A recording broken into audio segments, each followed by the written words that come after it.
أهلا آل قرآني حفظتم آي رحماني وفضلتم تلاوته.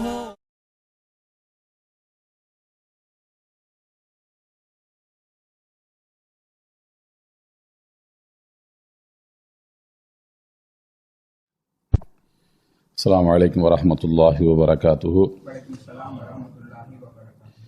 الحمد لله رب العالمين والصلاة والسلام على سيد المرسلين وإمام المتقين وعلى آله وصحبه أجمعين. فأعوذ بالله من الشيطان الرجيم. يا أيها الذين آمنوا لا تقدموا بين يدي الله ورسوله واتقوا الله إن الله سميع عليم.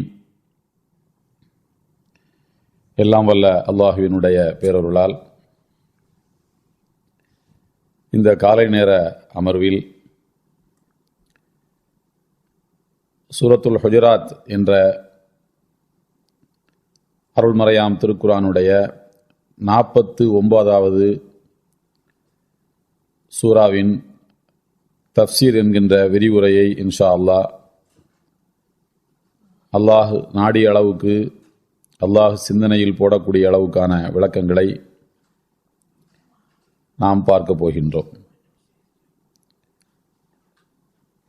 பொதுவாக திருக்குர்ஆனுடைய விரிவுரைகள் என்பவை ரசூலுல்லாஹி ஸல்லல்லாஹு அலைஹி வஸல்லம் அவர்களுடைய பொன்மொழிகளும் அல்லாஹ்வினுடைய திருவசனங்கள் ஒன்று மற்றொன்றை விளக்கக்கூடிய விரிவுரைகளும் முதன்மையானவை. திருக்குர்ஆனுடைய விரிவுரையாளர்களில் சிலர் அவர்கள் சொல்லக்கூடிய விளக்கங்களை தஃப்சீர் என்று அதற்கு பெயர் சொல்வதில்லை. நான் தஃப்சீர் சொல்றேன்னு அவங்க சொல்றதில்லை. மாறாக அதற்கு என்ன சொல்கிறார்கள் என்றால் ஹவாத்திரி ஹவுலல் குர்ஆன், குர்ஆனை பற்றிய என்னுடைய எண்ண ஓட்டங்கள், என்னுடைய கருத்துகள் என்றுதான் அதை சொல்கிறார்கள். அறிஞர் ஷாராவி போன்றவர்கள் அவர்கள் நிகழ்த்தி இருக்கக்கூடிய திருக்குர்ஆன் விரிவுரையை ஹவாத்திரி ஹவுலல் குர்ஆன், குர்ஆனை சுற்றி குர்ஆனை பற்றி எழுந்திருக்கக்கூடிய என்னுடைய எண்ணங்கள் என்றுதான் சொல்கிறார்களே அல்லாமல் தஃப்சீர் என்று சொல்வதில்லை. காரணம் ஒழுக்கம் கருதி. எவ்வாறு தஃப்சீர்னா இதுதான் விளக்கம் என்று ஆகிவிடுகிறது. திருக்குர்ஆனுக்கு விரிவுரையாக சொல்லப்பட்டிருக்கக்கூடிய எந்த விளக்கமும் இறுதியானதும் முடிவானதும் அல்ல. அல்லாமா யூசுப் அலி அவருடைய மன்ஹஜ்களில் வழிமுறைகளில் மாற்று கருத்துகள் உண்டு. திருக்குர்ஆனுக்கு ஆங்கில மொழியில் உரை எழுதியவர்களில் அவர் முதன்மையானவராக கருதப்படுகிறார். அவர் என்ன சொல்கிறார் என்றால், திருக்குர்ஆனுக்கு சிறந்த விரிவுரை எது என்று கேட்டால் காலம்தான் சிறந்த விரிவுரை. காலம்தான் சிறந்த விரிவுரை. ரசூலுல்லாஹி ஸல்லல்லாஹு அலைஹி வஸல்லம் காலத்தில் திருக்குர்ஆனுடைய ஒரு வசனத்திற்கு ஒரு விளக்கம் இருக்கும். அடுத்த தலைமுறையில் வேறொரு விளக்கம் அதுக்கு புதுசாக வந்திருக்கும். ஒரு 1000 வருடம் கழித்து அதற்கு இன்னொரு விளக்கம் வந்திருக்கும். எனவே திருக்குர்ஆனுக்கு சிறந்த விரிவுரை என்பது காலம்தான். காலத்துக்கு ஏற்றவாறு அல்லாஹ் அதை அப்டேட்டடான விளக்கங்களை மனிதர்களுக்கு அல்லாஹ் ஒதுக்க செய்கிறான். திருக்குர்ஆனுடைய எழுத்து அப்படியே தான் இருக்கு, அதனுடைய புள்ளிகள் அப்படிதான் இருக்கு. ஆனால் காலத்துக்கு ஏற்றவாறு விளக்கங்கள் மாறிக்கொண்டே இருக்குன்னா மனிதர்களுடைய மூளையில் அல்லாஹ் அந்த விளக்கங்களை போடுறான். இந்த விளக்கத்தை ஒரு 1000 வருஷத்துக்கு முன்னால் வாழ்ந்த மனிதர்களுக்கு அல்லாஹ் கொடுக்கவில்லை என்பதனால் நம்மை விட அவர்கள் அறிவில் குறைந்தவர்கள்னு அர்த்தம் கிடையாது. ஏன்னா காலங்கள் செல்ல செல்ல அறிவு அகற்றப்படும் தான் வருது, இல்மு எடுக்கப்படும் தான் வருது. நம்ம கியாமத்தினுடைய அடையாளங்கள்ல கல்வி அகற்றப்படும், அறியாமை வந்துவிடும்னு வருது. அப்போ ஒரு 1000 வருஷத்துக்கு முன்னால இருந்தவர்களை விடவும் இப்போ நமக்கு ஒரு புதிய விளக்கம் திருக்குர்ஆனில் கிடைக்கிறது என்றால் அவர்களை விட நாம் அறிவில் மேம்பட்டவர்கள்னு அர்த்தம் இல்லை. மாறாக இன்றைய காலத்துக்கு இந்த விளக்கம் மனித சமுதாயத்துக்கு தேவைப்படுகிறது என்று இந்த காலத்தில் வாழக்கூடிய அறிஞர்களுடைய மூளையில் அல்லாஹ் அதை போடுறான். அப்போ இவர்களுக்கு இந்த தலைமுறையில் வாழக்கூடிய மனிதர்களுக்கு 1000 வருஷத்துக்கு முன்னால விரிவுரையும் கிடைக்கிறது, 1000 வருடமாக வந்திருக்கக்கூடிய விரிவுரையும் கிடைக்கிறது. அப்ப இந்த தலைமுறைக்கு பொறுப்பு அதிகமாகிவிடுகிறது. எனவே காலம்தான் அதற்கு சிறந்த விரிவுரை. திருக்குரானுடைய வசனங்களுக்கு திருக்குரானே விளக்கமாக அமையும். நபிமொழிகளில் நபிகள் நாயகம் ஸல்லல்லாஹு அலைஹி வஸல்லம் அவர்கள் ஒரு விளக்கத்தை சொல்லியிருப்பார்கள், சஹாபாக்கள் ஒரு விளக்கம் சொல்லியிருப்பார்கள், தாபிஈன்கள் ஒரு விளக்கம் சொல்லியிருப்பார்கள், சலஃபுகள் ஒரு விளக்கம் சொல்லியிருப்பார்கள், ஹலஃபுகள் ஒரு விளக்கம் சொல்லியிருப்பார்கள். எல்லா விளக்கங்களையும் தாங்கிக் கொள்ளக்கூடிய அளவுக்கான வாசக அமைப்பு குர்ஆன்ல அல்லாஹ் தஆலா வைத்திருக்கின்றான். எனவே இந்த வேதம் அற்புதமான வேதம். இந்த மாதிரியான ஒரு விளக்கத்தை சொல்லக்கூடிய அளவுக்கான வார்த்தை அமைப்பு உலகத்தில் உள்ள எந்த புத்தகத்துக்கும் கிடையாது. உலகத்தில் உள்ள எந்த புத்தகத்துக்கும் இந்த சிறப்பு கிடையாது. எனவே இது உலகத்தில் இருக்கக்கூடிய வேதங்களிலெல்லாம் உயர்ந்த வேதமாக கருதப்பட்டு வருகின்றது. இப்போ நாம சூரத்துல் ஹுஜராத் என்ற இந்த 49வது சூராவின் விளக்கங்களை பார்ப்போம். இதில் அடிப்படையாக நாம் தெரிந்து கொள்ள வேண்டிய சில உண்மைகளை நான் உங்களுக்கு முதலில் சொல்லுகிறேன். இது 49வது சூரா பதிவு செய்யப்பட்டிருக்கக்கூடிய வரிசையில் தர்தீபுன் நுசூல் அப்படின்னு ஒன்று இருக்கு, இறங்கும் வரிசைன்னு ஒன்று இருக்கு. பதிவு செய்த வரிசையில் 49, இறங்கிய வரிசையில் இப்போ சூரத்துல் அலக் அது முதலாவது சூரா, பதிவு செய்யப்பட்டிருக்கக்கூடிய வரிசையில் அப்படி இல்லை. சூரத்துல் முஸ்ஸமில் 2வது சூரா, பதிவு செய்யப்பட்டிருக்கக்கூடிய வரிசையில் அப்படி இருக்காது. இறங்கிய வரிசை என்பது வேறு, பதிவு செய்யப்பட்டிருக்கக்கூடிய வரிசை என்பது வேறு. இந்த பதிவு செய்யப்பட்டிருக்கக்கூடிய வரிசையை யார் நமக்கு சொல்லிக் கொடுத்தார் என்றால் நபிகள் நாயகம் ஸல்லல்லாஹு அலைஹி வஸல்லம் தான் இப்படித்தான் இதை எழுதணும்னு சொன்னாங்க. அல்லாஹ் தான் ரசூலுல்லாவுக்கு அந்த சொல்லிக் கொடுத்தான். இந்த வரிசையில தான் பதிவு செய்ய முடியும். அப்ப அல்லாஹ்வுடைய விருப்பப்படி தான் இந்த பதிவு இருக்கிறது. அந்த வரிசையில் இது 49. இறங்கும் வரிசை, திருக்குரான் இறங்கிய வரிசையில் பார்த்தால் இந்த சூரா 108வது சூரா, 108. அப்ப குரான்ல மொத்தம் எத்தனை சூரா இருக்குது? 114.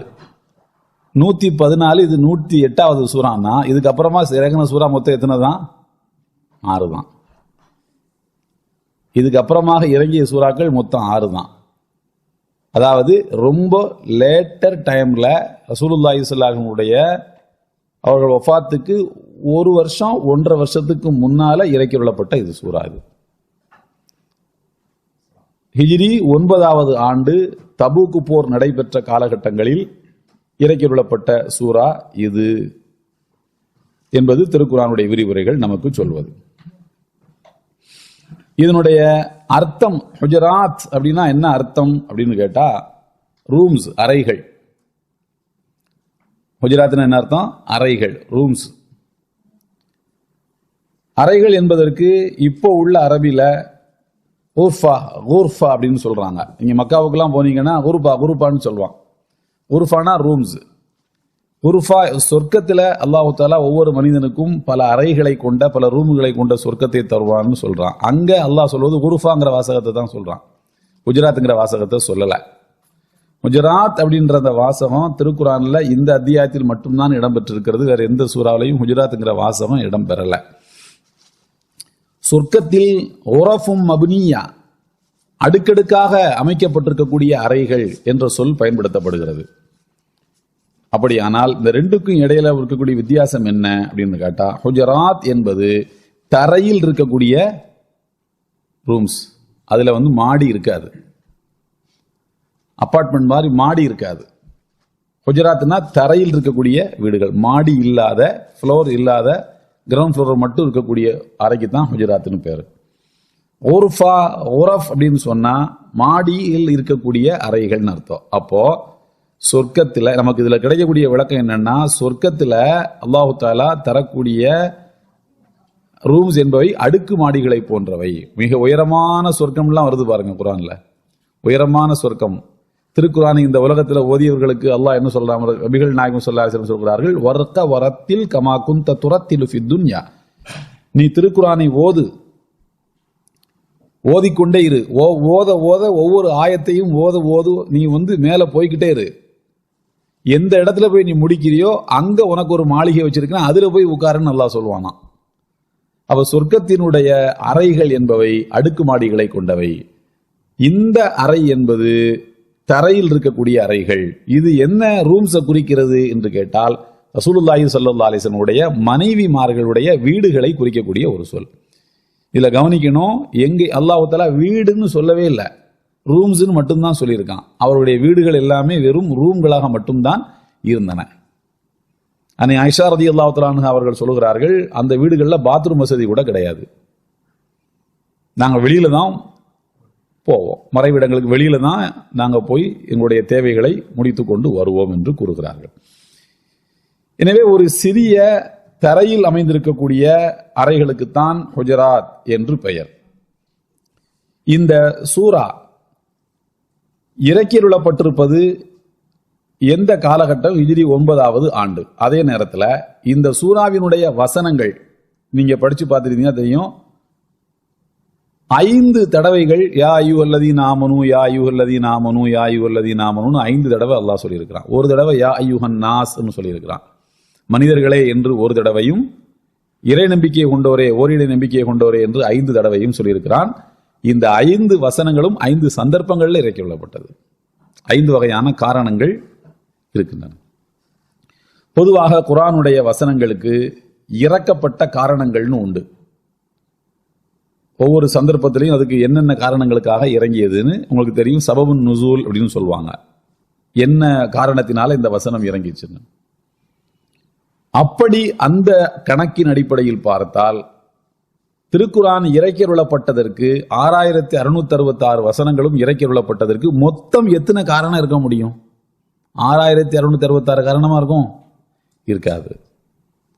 அப்படி திருக்குர்ஆனுடைய 6666, அதாவது 114 அத்தியாயங்களும் 6666 வசனங்களும் இறக்கியுள்ளப்பட்டதற்கு மொத்த காரணங்களே, சபபுன் நுசூல் என்கிற காரணங்களே மொத்தம் 470 சம்பவங்கள் தான் இந்த 6666 வசனங்கள் இறக்கி அருளப்பட்டதற்கான காரணம்.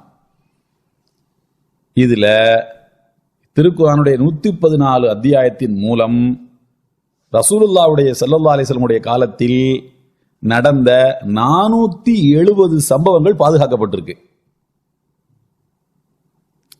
ரசூலுல்லாஹ்வுடைய காலத்தில் நடந்த 470 சம்பவங்கள் குர்ஆனை கொண்டு பாதுகாக்கப்பட்டிருக்கு. அந்த சம்பவங்கள் இப்படித்தான் நடந்துச்சுன்னு குர்ஆன்ல இருக்காது. அந்த சம்பவத்தை ஒட்டி என்ன கேள்வி எழுகிறதோ, என்ன வழிகாட்டுதல் தேவைப்படுகிறதோ அந்த வழிகாட்டுதல் இங்க இருக்கும்.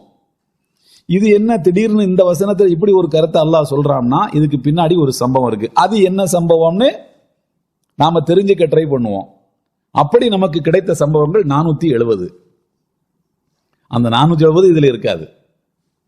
அப்ப குர்ஆன் ரசூலுல்லாஹி ஸல்லல்லாஹு அலைஹி வஸல்லம் காலத்தில் நடந்த நிகழ்வுகளையும் பாதுகாக்கிறது இல்லையா? குர்ஆன் தன்னை பாதுகாத்துக் கொள்வதோடு ரசூலுல்லாஹ்வுடைய காலத்தில் நடந்த நிகழ்வுகளையும் அது பாதுகாத்துக் கொள்ளும். 470 சம்பவங்கள் என்று சொன்னால் அதனோடு தொடர்புடைய எத்தனை மனிதர்களின் வரலாறு இங்க பாதுகாக்கப்பட்டிருக்கும்? 470 சம்பவம்னா வெறும் 470 பேர் அதுல இருப்பாங்க. ஒருத்தர் கேள்வி கேட்பார், அதுக்கு ஒரு பதில் சொல்லுவார். அதுல ஒரு 5 பேர், இதுல ஒரு 10 பேர். இந்த ஹுஜராத் அப்படின்னு வரக்கூடிய இந்த சூறாவில் மட்டும் நான் சொல்லும்போது உங்களுக்கு புரியும் எத்தனை மனிதர்கள் இதுல வந்து போறாங்கன்னு உங்களுக்கு புரிஞ்சிருக்கும். ரசூலுல்லாஹ்வுடைய மனைவிமார்கள் வந்துடுறாங்க. வெளியூர்ல இருந்து வந்த ஒரு ரசூலுல்லாஹ்வை சந்திக்க வந்த ஒரு கூட்டம் இந்த சம்பவத்துக்குள்ள வந்துருது. வதந்திகளை பரப்பக்கூடியவர்கள்னு ஒரு கும்பல் இதுல வந்துருது. இப்படி பல மனிதர்கள் இதுல கேரக்டர்களாக வந்து போறாங்க. யாருடைய பேரும் இதுல இருக்காது.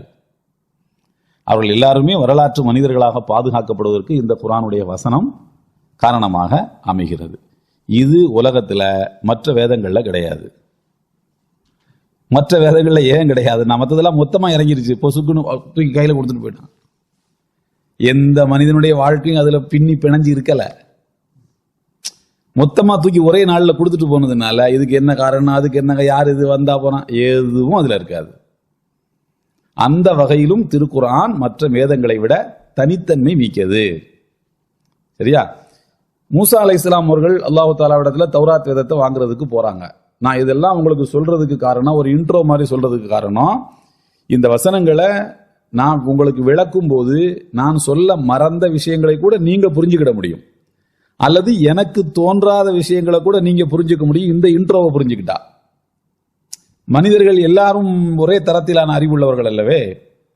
ரசூலுல்லாஹி ஸல்லல்லாஹு அலைஹி வஸல்லம் ஹஜ்ஜத்துல் வதால என்ன சொல்றாங்க? ருப்ப முபல்லகின் நவா மின் சாமியின். நேரடியாக கேட்கக்கூடிய பலரை விடவும் கேட்டவர் யாற்ற போய் சொல்றாரோ அவர் இன்னும் கூடுதலாக விளங்கிக் கொள்வார். அதனால எதையும் சொல்லாம விட்டுறாதீங்க, எல்லாத்தையும் சொல்லிருங்கிறாங்க. சொன்னவருக்கு விளங்காத விஷயங்கள்லாம் கேட்டவருக்கு விளங்குமா?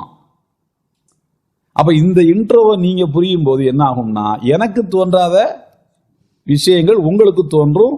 அல்லாஹ் நாடினால், அல்லாஹ் நாடுவான், இன்ஷா அல்லாஹ் நாடட்டும். அப்ப இந்த இன்ட்ரோ என்பது ரொம்ப முக்கியமானது.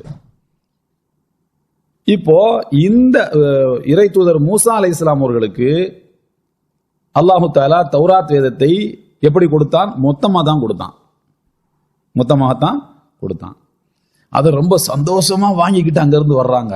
அப்பா, எனக்கு அல்லாஹ் ஒரு வேதத்தை கொடுத்துட்டான் அப்படின்னு சந்தோஷமா வர்றாங்க.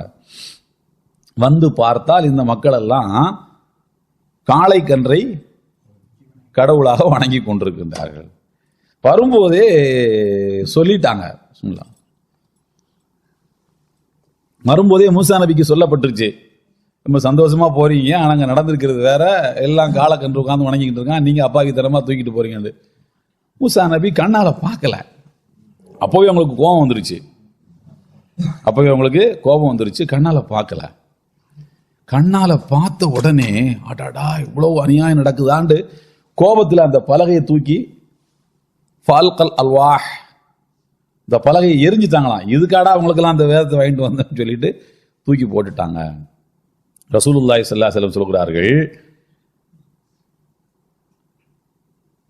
ஒரு காட்சியை கேள்விப்படுவது கண்ணால் பார்ப்பதை போன்றது அல்ல. கேள்விப்படும் போது வரக்கூடிய உணர்வு அதை விட கூடுதலாக கண்ணால பார்க்கும்போது வரும்.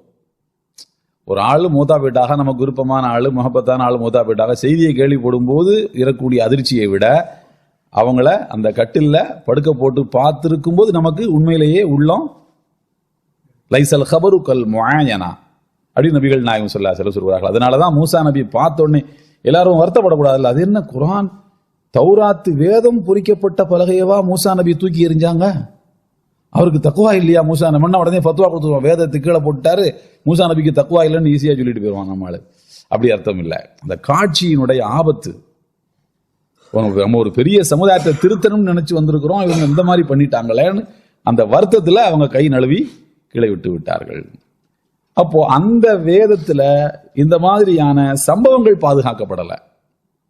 அந்த காலத்துல வாழ்ந்த மனிதர்கள் அந்த வேதத்தோட, அந்த வேதத்தினுடைய உணர்வுகளோட பின்னி பிணையல. ஆனால் இந்த குர்ஆனுக்கு ஒவ்வொரு வசனத்திலையும் ஒரு கேரக்டர் உள்ள வந்து வந்து வந்து வந்து போகும்.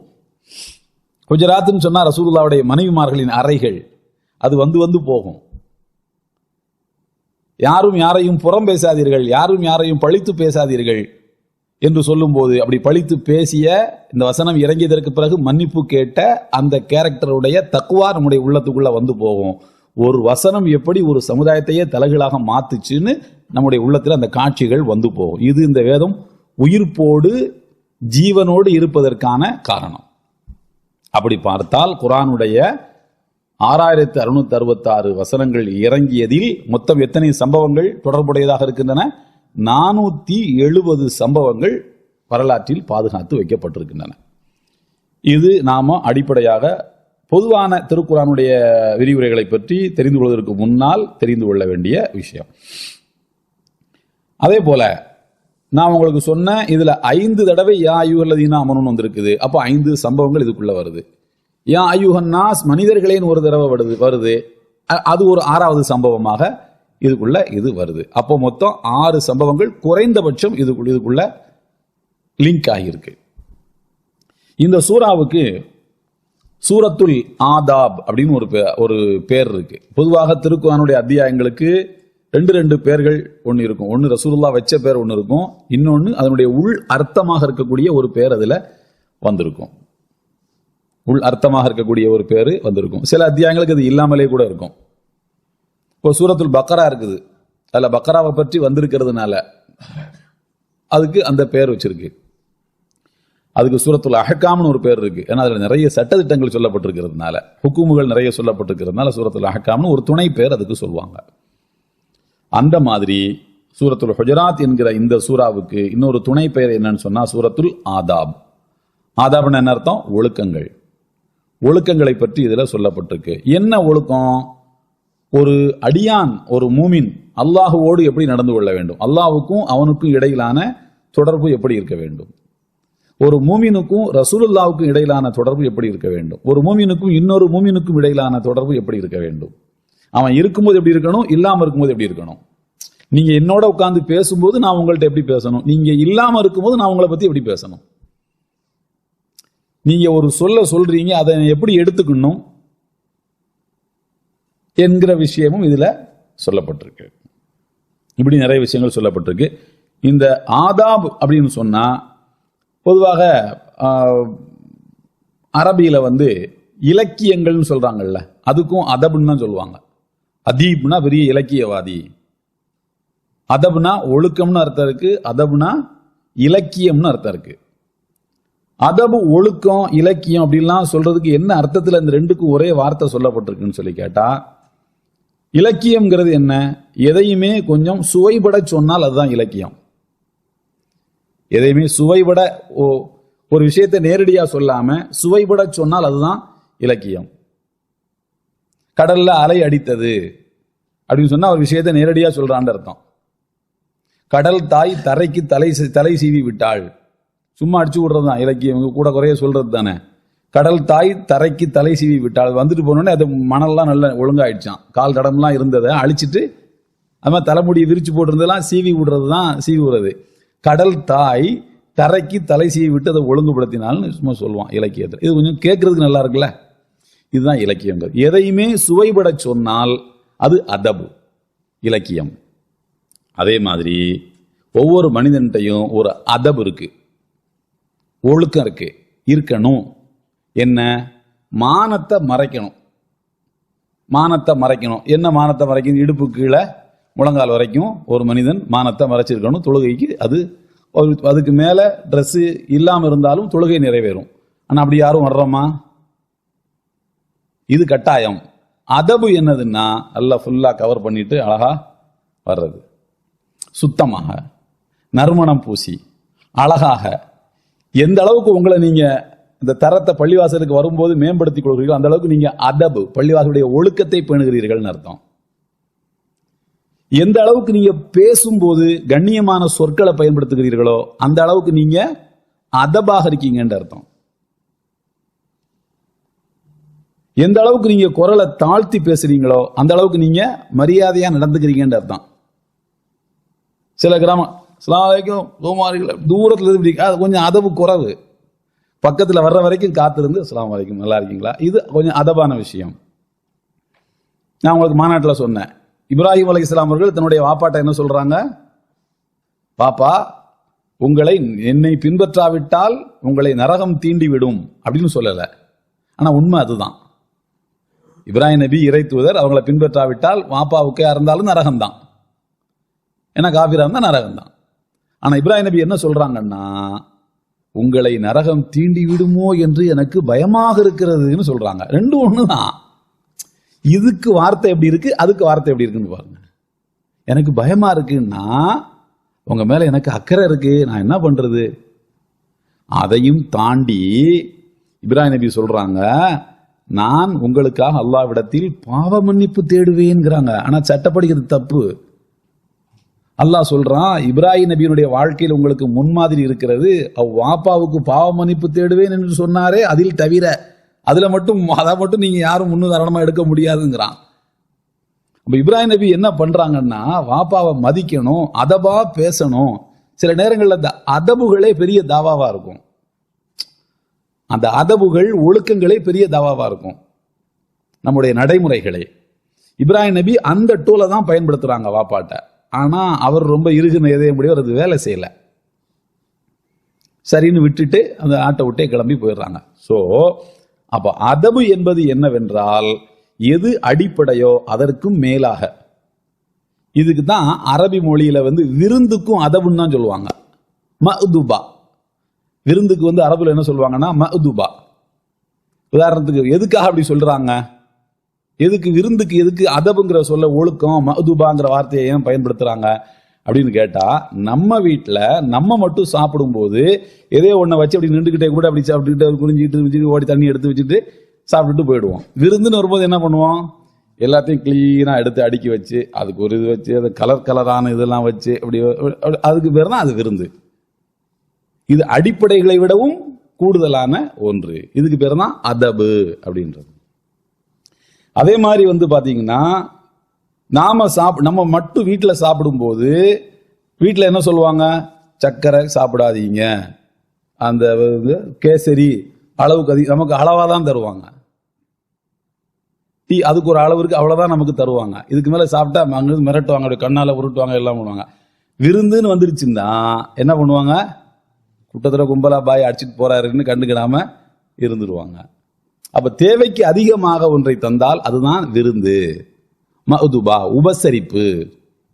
விருந்து சாப்பிடும் போது நம்ம கம்மியா சாப்பிட்டாலும் சாப்பிட்றவங்களுக்கு என்ன பண்ணுவோம், அதிகமா வச்சு கொடுப்போம். அதான் ஒரு வீட்டுல சொன்னாராம், என்னங்க நீங்க கம்மியா சாப்பிடுறீங்க, 4 இட்லிக்கு மேல மனுஷன் சாப்பிடுவானாங்க, நீங்க சாப்பிடுங்க. 4 இட்லி சாப்பிட்டுட்டு இவர் உட்கார்ந்துருக்காரு. அவர் விருந்தாளி, என்னங்க நீங்க கம்மியா, 4 இட்லிக்கு மேல மனுஷன் சாப்பிடுவானா, நீங்க சாப்பிடுங்க. அப்படி அதுக்கு பேர் விருந்து கிடையாது. ஏன்னா அப்ப எது எனக்கு நடந்துச்சான்னு கேட்க, அப்போ எதையுமே அழகுபட செய்வதற்கு பேர் தான் அதபு. எதையும் அழகுபட கொடுப்பதற்கு பேர் தான் விருந்து. அதே சொல்லு இந்த சூராவுக்கு வைக்கப்பட்டிருக்கு. ரசூலுல்லாஹி ஸல்லல்லாஹு அலைஹி வஸல்லம் முன்னால அல்லாஹ்வுடைய திருத்தூதரே, எனக்கு நீங்க அன்பளிப்பு கொடுங்க அப்படின்னு ஒருத்தர் கேட்கிறாரு. ஒரு ஹதீஸ்ல எப்படி வருதுன்னா, புகாரி ஷரீஃப்ல ரசூலுல்லாஹ் ஒரு வாகனத்துல இருக்கிறாங்க. வாகனம் உயரமா இருக்கு, இவர் கீழே நடந்து வர்றாரு. குளிருக்காக அவங்க ஒரு போர்வை போத்திருக்கிறாங்க, யமன் நாட்டில் உள்ள போர்வை. யமன் நாட்டு போர்வைனா எப்படி இருக்கும்னா, பார்டர் அதனுடைய ஓரம் கொஞ்சம் திக்கா இருக்கும். ஏன்னா கிழிஞ்சிடக்கூடாது, வைக்கக்கூடாது. சில அப்படித்தானே வச்சிருக்கோம், நம்ம டவர்ல அப்படிதான் வச்சிருப்பாங்க, ஓரத்தில் இருக்கும். ரசூலுல்லாஹ் அப்படி கழுத்துல சுத்தி போட்டிருக்காங்க. கீழே அது தொங்குது. கீழே இருந்து அந்த கிராமப்புறத்து மனிதர் அந்த போர்வையை அப்படி இழுக்கிறாரு. யா முஹம்மத், என்ன சொன்னாரு, முஹம்மதே முர்னி மிம்மாலில்லா, அல்லாஹுவின் செல்வம் உங்கள்கிட்ட இருக்கு, அதை எனக்கும் தர சொல்லுங்க. உங்கள்கிட்ட நிறைய ஆட்கள் இருக்காங்க, வேலைக்காரங்க இருக்காங்க, எனக்கும் கொஞ்சம் தர சொல்லுங்க அப்படின்னு அவர் கேட்கிறாரு. அது எவ்வளவு அது ஒரு அதவற்ற ஒழுங்கீனமான நடவடிக்கைன்னு பாருங்க. ஹதீஸ்ல வருது, அவர் இழுத்த அந்த பார்டர் நல்லா உரசி ரசூலுல்லாஹ்வுடைய கழுத்துல செவந்துருச்சான். ரசூலுல்லாஹ் ஒண்ணுமே காட்டிக்கல. உடனே என்ன பண்ணாங்க, சஹாபாக்களை கூப்பிட்டு அவருக்கு என்ன வேணுமோ கொடுங்கப்பா. இப்படி கேட்டாலும் ரசூலுல்லாஹ் கொடுப்பார்கள். ஆனால் இது அதபு இல்லை. இது இப்ப புரிஞ்சிச்சு இல்ல, இதுக்கு மேல நான் சொல்லணும்னு தேவையில்லை. அப்போ ஒரு அடிப்படையான விஷயத்துக்கு அப்போ கேட்கும்போது எப்படி கேட்கணும், முஹம்மதின்னு சொல்லக்கூடாது, அல்லாஹ்வுடைய திருத்தூதரே அப்படின்னு சொல்லணும். எனக்கு நீங்கள் தர வேண்டிய தேவை எனக்கு இருக்கிறது, தன்னுடைய தேவைகளை சொல்லணும்.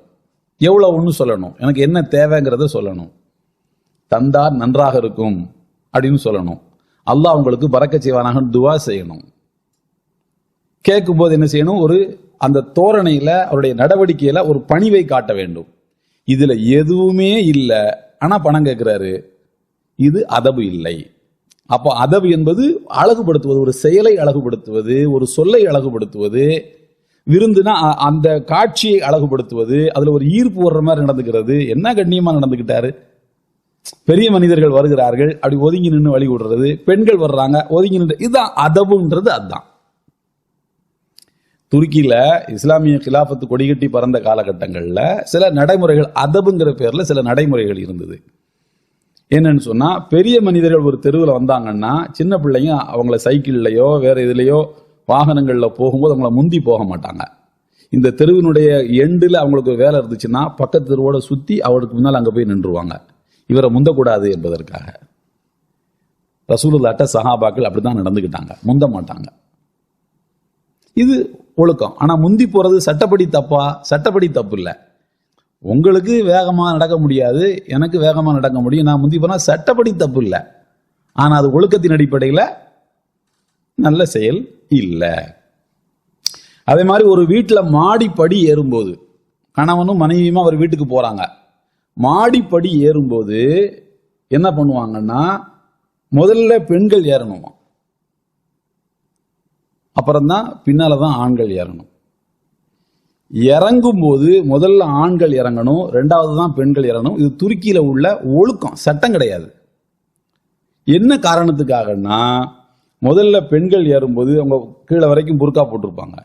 ஒருவேளை ஸ்டெப்ஸ்ல ஏறும்போது தடிக்கிருச்சுன்னா விழுந்தால் கணவன் மேலதான் அவ விழணும், அவளை தாங்குவனாக கணவன் இருக்கணும். இறங்கும் போது மாப்பிள்ளை முதல்ல இறங்கணும், மனைவி ரெண்டாவது இறங்கணும். தடுக்குனா கணவன் மேலதான் விழணும், அவள் தரையில விழுந்துடக்கூடாது. இது ஒரு சின்ன விஷயம்தான், ஆனா இதுக்குள்ள நிறைய ஒழுக்கங்கள் இருக்கு. பார்க்கறதுக்கு சின்ன விஷயம் மாதிரி தெரியும், துருக்கியில் அப்படிதான் செய்வாங்களாம். இந்த டோர் இருக்கு பாருங்க, கதவு இப்படி டபுள், இங்கெல்லாம் சிங்கிள் டோர், சரி நம்ம ஊர்கள் அப்படி டபுள் டோர் இப்படி திறக்கும்ல, இந்த மாதிரி டோர்கள் துருக்கியில வைக்கும்போது என்ன செய்வாங்கன்னா, நாம என்ன பண்ணுவோம், ரெண்டு வளையம் அதுல போட்டிருப்போம், கைப்பிடி பிடிச்சி இழுக்கிறதுக்கு தள்ளுறதுக்கு வச்சிருப்போம். ரெண்டுமே ஒரே மாதிரி இருக்கணும், இல்லைன்னா நம்ம வீட்டுக்கு அழகு கெட்டு போயிடும். இந்த கைப்பிடி மெட்ராஸ்ல தான் கிடைக்கும்னா அங்கிருந்து ஆள் அனுப்பி வாங்கிட்டு வர சொல்லுவான், ஒரே மாதிரி போடணும்ட்டு. நான் துருக்கியில் என்ன பண்ணுவாங்க, கைப்பிடி இழுத்து போட டக்குன்னு சத்தம் வரும்ல, அந்த மாதிரி பழைய காலத்து. ஒரு கதவுல சின்ன கைப்பிடி போடுவாங்களாம், இன்னொரு கதவுல பெரிய கைப்பிடி போடுவாங்களாம். ரெண்டும் ஒரே மாதிரி இருக்காது. இந்த கைப்பிடியை எடுத்து டக்குன்னு கதவை தட்டி விட்டா டிங்குன்னு கேட்டுச்சுன்னா, இதை எடுத்து போடும்போது டக்குன்னு கேட்கணும். இந்த சவுண்ட்லையும் வித்தியாசம் வரணும். எதற்காக இப்படி வச்சிருக்காங்கன்னு கேட்டீங்கன்னா, நம்ம வீட்டுக்கு யாராவது பெண்கள் வந்தா அவங்க சின்ன வளையத்தை அப்படி தூக்கி தட்டி பெர்மிஷன் கேட்பாங்க உள்ள வர்றதுக்கு. இதை புரிஞ்சுக்கிட்டு வீட்டில் உள்ள பெண்கள் கதவை திறப்பாங்க. ஆண்கள் வந்தாங்கன்னா பெரிய வளையத்தை தூக்கி தட்டுவாங்க, அப்படி டக்கு டக்குன்னு கேட்டா ஆண்கள் கதவை திறப்பாங்க. எதுக்கு அனாவசியமான ஒரு பார்வை, அதை தவிர்த்துக்கலாமே. இது எல்லாமே ஒரு வீட்டுக்கு போனா கதவை தட்டி சலான் சொல்லி அனுமதி கேட்டுட்டு போங்க என்ற ஆயத்திலிருந்து வந்த ஒழுக்கம். இது எல்லாமே ஒழுக்கம். ஆனா இது கட்டாயமா? கட்டாயம் இல்லை. இதுதான் ஒழுக்கம் என்பது. இந்த சூறாவுல அல்லாஹ் சொல்லி இருப்பது ஒழுக்கங்களை பத்தி தான் சொல்றான். எல்லாமே ஆதாபு. இது ஈமானுக்கு வலிமை சேர்க்கக்கூடியது. அப்படிப்பட்ட இஸ்லாத்தினுடைய சிறப்பு தன்மை வாய்ந்த ஒழுக்கங்கள் இந்த சூறாவில் சொல்லப்பட்டிருக்கிறது. இது இஸ்லாத்தை அழகுபடுத்தக்கூடிய ஒழுக்கங்கள். வரலாற்றில் சொல்லுவாங்க, உமையாக்களை நேரத்தை உங்களுக்கு சொல்லியிருக்கிறேன். உமையாக்களை பத்தி, உமையாக்களுடைய ஆட்சி காலம் ரொம்ப வளமான காலகட்டம். ஹஜ்ஜாஜ் இப்னு யூசுப் கொடுங்கோலர், உமையாக்களின் காலத்தில் ஈராக்கில் அவங்க எல்லாம் கவர்னராக இருந்திருக்கிறாரு. அப்துல் மலிக், வலீத் பின் அப்துல் மலிக், உமர் பின் அப்துல் அசீஸ், இவனா. இந்த காலகட்டங்கள் எப்படி அந்த அது ஒரு கிட்டத்தட்ட 1ஆம் நூற்றாண்டு எப்படி அது ஏற்றம் பெறுது. ஹஜ்ஜாஜ் இப்னு யூசுப் கவர்னராக இருக்கக்கூடிய பகுதியில் மக்கள் பேசிக்குவாங்களாம் காலையில் விடிஞ்சோடனே, இன்னைக்கு யாரெல்லாம் கொல்லப்பட்டிருக்கிறார்கள். கொடுங்கோலர் அவருக்கு எதிராக யாராவது பேசினா உடனே மரண தண்டனை தான் கொலை பண்ணிடுவாரு, கட்டி வச்சு அடிப்பாரு, சவுக்கால் அடிப்பாரு. யாரு எவ்வளவு பெரிய மனுஷன், ரசூலுல்லாஹ்வுடைய குடும்பத்தினர்கள் அப்படி எதுவுமே பார்க்க மாட்டாரு, தண்டனை கொடுத்துருவாரு. அப்படிப்பட்ட ஒரு கொடூரமான காலகட்டம். ஹஜ்ஜாஜ் இப்னு யூசுஃபுடைய காலத்தில் அதிகாலை விடிஞ்ச உடனே மக்கள் என்ன பேசிக்குவாங்க, இன்னைக்கு யார் கொல்லப்பட்டார், நேற்று யாருக்கு தண்டனை கொடுக்கப்பட்டுச்சு, நேற்று யாரை கவர்மெண்ட்டை ஏற்று பேசுனதுனால தண்டனைக்கு ஆளானாருன்னு பேசிக்குவாங்களாம். ஆனா வலீத் பின் அப்துல் மலிக்கினுடைய காலகட்டத்தில் இதே முஸ்லீம்கள் தான் என்ன பேசிக்குவாங்கண்டா, இன்னைக்கு எந்த பாலம் கட்டுவதற்கு அடிக்கல் நாட்டப்பட்டது, எந்த கட்டடம் கட்டடம் நாகரீகம் வளருது, எந்த கட்டடம் கட்டுவதற்கு அடிக்கல் நாட்டப்பட்டது, எந்த பள்ளிவாசலை புதுசாக கட்டியிருக்கிறாங்க, அப்படி பேசுவாங்களாம். சுலைமான் இப்னு அப்துல் மலிக் இருந்தார். அவருடைய காலத்தில் மக்கள் எப்போதுமே உணவை பற்றியே பேசுவாங்களாம். இன்னைக்கு என்ன விதமான உணவுகள் புதுசாக வெளியூர்லேருந்து கொண்டு வரப்பட்டிருக்கு. ஏன்னா மக்கள்கிட்ட செல்வம் அதிகமாகுது, வசதி வாய்ப்புகள் அதிகமாகுது. சட்டப்படி தப்பு இல்லை, அது ஒழுக்கம். சட்டப்படி தப்பு இல்லை. விதவிதமான உணவுகள் சாப்பிடுவது ஒரு நாகரீகத்தின் வளர்ச்சி, நாகரீகத்தினுடைய வளர்ச்சி. உமர் இப்னு அப்துல் அசீஸுடைய காலத்தில் மக்கள் என்ன பேசிக்குவாங்களாம், இன்னைக்கு நீ எத்தனை ஜுஸு ஓதுன, இந்த மாசம் நீ எத்தனை நோன்பு வச்ச, அப்படின்னு நினைச்சுவாங்களாம் மக்கள். இதுதான் அந்த அதபுங்கிறது, அந்த நாகரீகம், அந்த சிவிலைசேஷன். இதுதான் இது எல்லாமே ஈமானுக்கு வலிமை சேர்க்கக்கூடிய ஒன்று. இன்னைக்கு வரைக்கும் நம்ம பேசுறோம். சுலைமான் இப்னு அப்துல் மலிக்கினுடைய காலத்தில் முஸ்லீம்கள் தான் இந்த முதல்ல இந்த வட்லாப்பத்தை கண்டுபிடிச்சாங்க. முஸ்லீம்கள் தான் இந்த சாப்பாடை, இந்தியாவில் மட்டும் 300 வகையான மேங்கோஸ், மாங்காய் இருக்குல்ல, மாம்பழம், 300 வகையான மாம்பழத்தை முஸ்லீம்கள் கண்டுபிடிச்சிருக்காங்க இந்தியாவில் மட்டும். ஒட்டு போட்டு விடணும்னா இமாம் பசந்துன்னு ஒரு மாம்பழம் இருக்கு. அது அவுரங்கஜீபுக்காக கண்டுபிடிக்கப்பட்டது. அவுரங்கஜீபுக்கு மாம்பழம் ரொம்ப பிடிக்கும், அவரை சந்தோஷப்படுத்துறதுக்காக புதிய வகையில் ஒரு மாம்பழத்தை ஒட்டு போட்டு அவரை சந்தோஷம். அதனால தான் அதுக்கு இமாம் பசந்துன்னு பேர். அதை சாப்பிட்டுட்டு சங்கராச்சாரியார் சொன்னாராம், நல்ல மாம்பழமா இருக்க, இதுக்கு போயா இமாம் பசந்து வச்சிருக்கீங்க, இனிமேல் ராம் பசந்துன்னு வச்சுக்கோங்க அப்படின்னா. இமாம் பசந்துன்னு வைக்காதீங்கோ, இனிமேல் என்ன வைங்கோ, ராம் பசந்துன்னு வைங்கோ அப்படின்னா. யாரும் கேட்கல, இன்னைக்கு வரைக்கும் இமாம் பசந்து தான் அதுக்கு பேரு. அப்ப இதெல்லாம் நாகரிகத்தினுடைய வளர்ச்சி. அது மாதிரி தாஜ்மஹால் கட்டுறது, நம்ம ரெட் ஃபோர்ட், செங்கோட்டை, இதெல்லாம் கட்டடக்கலையில் முஸ்லீம்கள் இன்னைக்கு வரைக்கும் பேசுறாங்க. முஸ்லீம்கள் தான் அது இது பண்ணாங்க, வச்சாங்க. இந்தியாவினுடைய மொத்த அந்நிய செலாவணி வருமானத்தில் தாஜ்மஹால் ஏகப்பட்ட வருமானத்தை இந்தியாவுக்கு கொடுத்துட்டு இருக்கு. ஸோ இதெல்லாம் தான் அதப், இதெல்லாம் தான் சிவிலைசேஷன், இதெல்லாம் தான் நாகரிகம். அந்த மாதிரி ஒரு மனிதனுடைய அன்றாட வாழ்வுக்கு தேவைப்படக்கூடிய ஒழுக்கங்களை சொல்லக்கூடிய சூறா தான் இந்த சூறா. நான் எதுக்கு இவ்வளவு இன்ட்ரோ உங்களுக்கு நான் கொடுக்குறேன் அப்படின்னு சொல்லி கேட்டா, இந்த நாகரிகங்கள் எவ்வளவு முக்கியமானவை ஈமானை வலிமைப்படுத்துவதில் என்பதை நாம புரிந்து கொள்வதற்காண்டி தான் நான் இவ்வளவு இன்ட்ரோவை, முன்னுரையை உங்களுக்கு நான் சொல்லி காட்டுகிறேன். பொதுவாக அல்லாஹு தாலா திருக்குர்ஆன்ல என்ன மாதிரியான நடைமுறைகளை கடைபிடிக்கின்றான் என்பதை அடுத்து பார்ப்போம். ஒரு சம்பவம் நடந்துருச்சு, ரசூலுல்லாஹ்வுடைய காலத்தில் ஒரு நிகழ்ச்சி நடந்துருச்சு அப்படின்னா, இதை பயன்படுத்தி அல்லாஹ் என்ன செய்வான் அப்படின்னு கேட்டா, அது பற்றி உள்ள எல்லா விளக்கங்களையும் கம்ப்ளீட்டா சொல்லிடுவான். ஏன்னா இதே மாதிரி இன்னொரு சம்பவம் நடக்கணும், அப்பதான் இன்னொரு விளக்கத்தை சொல்ல முடியும், அது தேவையில்லை. எல்லாத்தையும் கிளீனா ஃப்ரேம் பண்ணி கொடுத்துருவான். அதனால ஒரு சம்பவம், எதனால இந்த சூரா இறக்கி விடப்பட்டிருக்குங்கிற சம்பவம் ரொம்ப முக்கியமானது. உதாரணத்துக்கு சூரத்து நூர் வச்சுக்கிடுங்க, அதுக்கு முன்னாடி சூரத்து தஹரீம் எடுங்க. எந்த சூறாவானாலும் சரி, சூரத்து தஹரீம் வச்சுக்குவோம். சூரத்து தஹரீம் என்ன சந்தர்ப்பம், ரசூலுல்லாஹி ஸல்லல்லாஹு அலைஹி வஸல்லம் மனைவிமார்கள்ல 2 பேர் ரசூலுல்லாஹ்வை மாலை நேரங்களில் தம்முடைய வீட்டில் கூடுதலாக கொஞ்சம் நேரம் இருக்க வைக்கிறதுக்காக ஒரு தந்திரம் பண்ணிட்டாங்க. என்ன தந்திரம் பண்ணிட்டாங்க, ரசூலுல்லாஹ்வுக்கு பிடிச்ச உணவு ஒன்று சமையல் பண்ணி கொடுத்து அவங்கள சாப்பிட வச்சு கூட கொஞ்ச நேரம் நம்ம வீட்டில் இருந்துட்டு போறோன்னே மற்ற மனைவிமார்களுக்கு பொறாமையாகி போச்சு. அது என்ன ஆயிஷா வீட்டில் கூட 10 நிமிஷம் இருக்கிறது விடக்கூடாத, நல்லது இல்லையே அது. அது என்ன ஹப்சா நாயகி வீட்டில் கூட 15 நிமிஷம் இருக்கிறது விடக்கூடாத, அப்படின்னு சண்டை வருது, ஒரு மனஸ்தாபம் வருது. அப்போ ரசூலுல்லாஹி ஸல்லல்லாஹு அலைஹி வஸல்லம் சொல்றாங்க, நான் ஆயிஷா வீட்டிலையும் ஹப்சா வீட்டிலையும் கூடுதலாக இருக்க வேண்டும் என்பதற்காக வேண்டி அந்த 2 பெண்களும் என்ன சாப்பிட்டுட்டு வந்தீங்க, நம்ம ஜெய்னபுடைய வீட்டிலன்னு கேட்டுட்டாங்க. அப்போ சொன்னாங்க, நான் பூண்டினால் செய்யப்பட்ட, வெள்ளப்பூடுனால் தயாரிக்கப்பட்ட பொருள்களை சாப்பிட்டீங்களான்னு கேட்டாங்க. ஏன் அப்படின்னு கேட்குறீங்கன்னு கேட்கும்போது, இல்லை பக்கத்தில் உட்காந்து பேசுனா ஒரு மாதிரியான ஒரு வாடை வருது அதனால கேட்டோம்னு சொல்லிட்டாங்க. அது பொய், வாடையும் வரல, ஒன்றும் வரல, அது பொய். எதுக்கு இந்த பொய்யை சொல்றாங்க, அப்பதான் ஜைனபுடைய வீட்டில் கூட 10 நிமிஷம் இருக்க மாட்டாங்க, அதுக்காக சேட்டை பண்ணிட்டாங்க. இந்த தப்பு, இது தப்பு, இது செய்யக்கூடாது.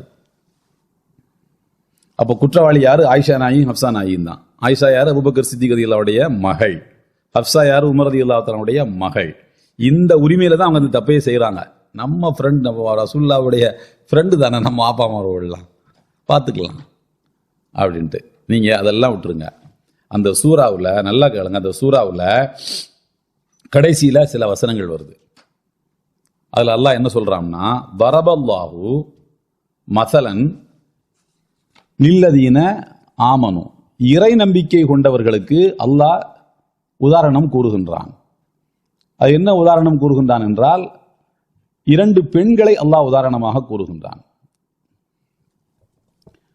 தரபல்லாஹு மஸலன் லில்லதீன கஃபரு, இறைவனை மறுக்கக்கூடியவர்களுக்கு 2 பெண்களை அல்லாஹ் உதாரணம் கூறுகின்றான். ஒன்று நூஹ் நபியினுடைய மனைவி, இன்னொன்னு லூத் நபியின் மனைவி.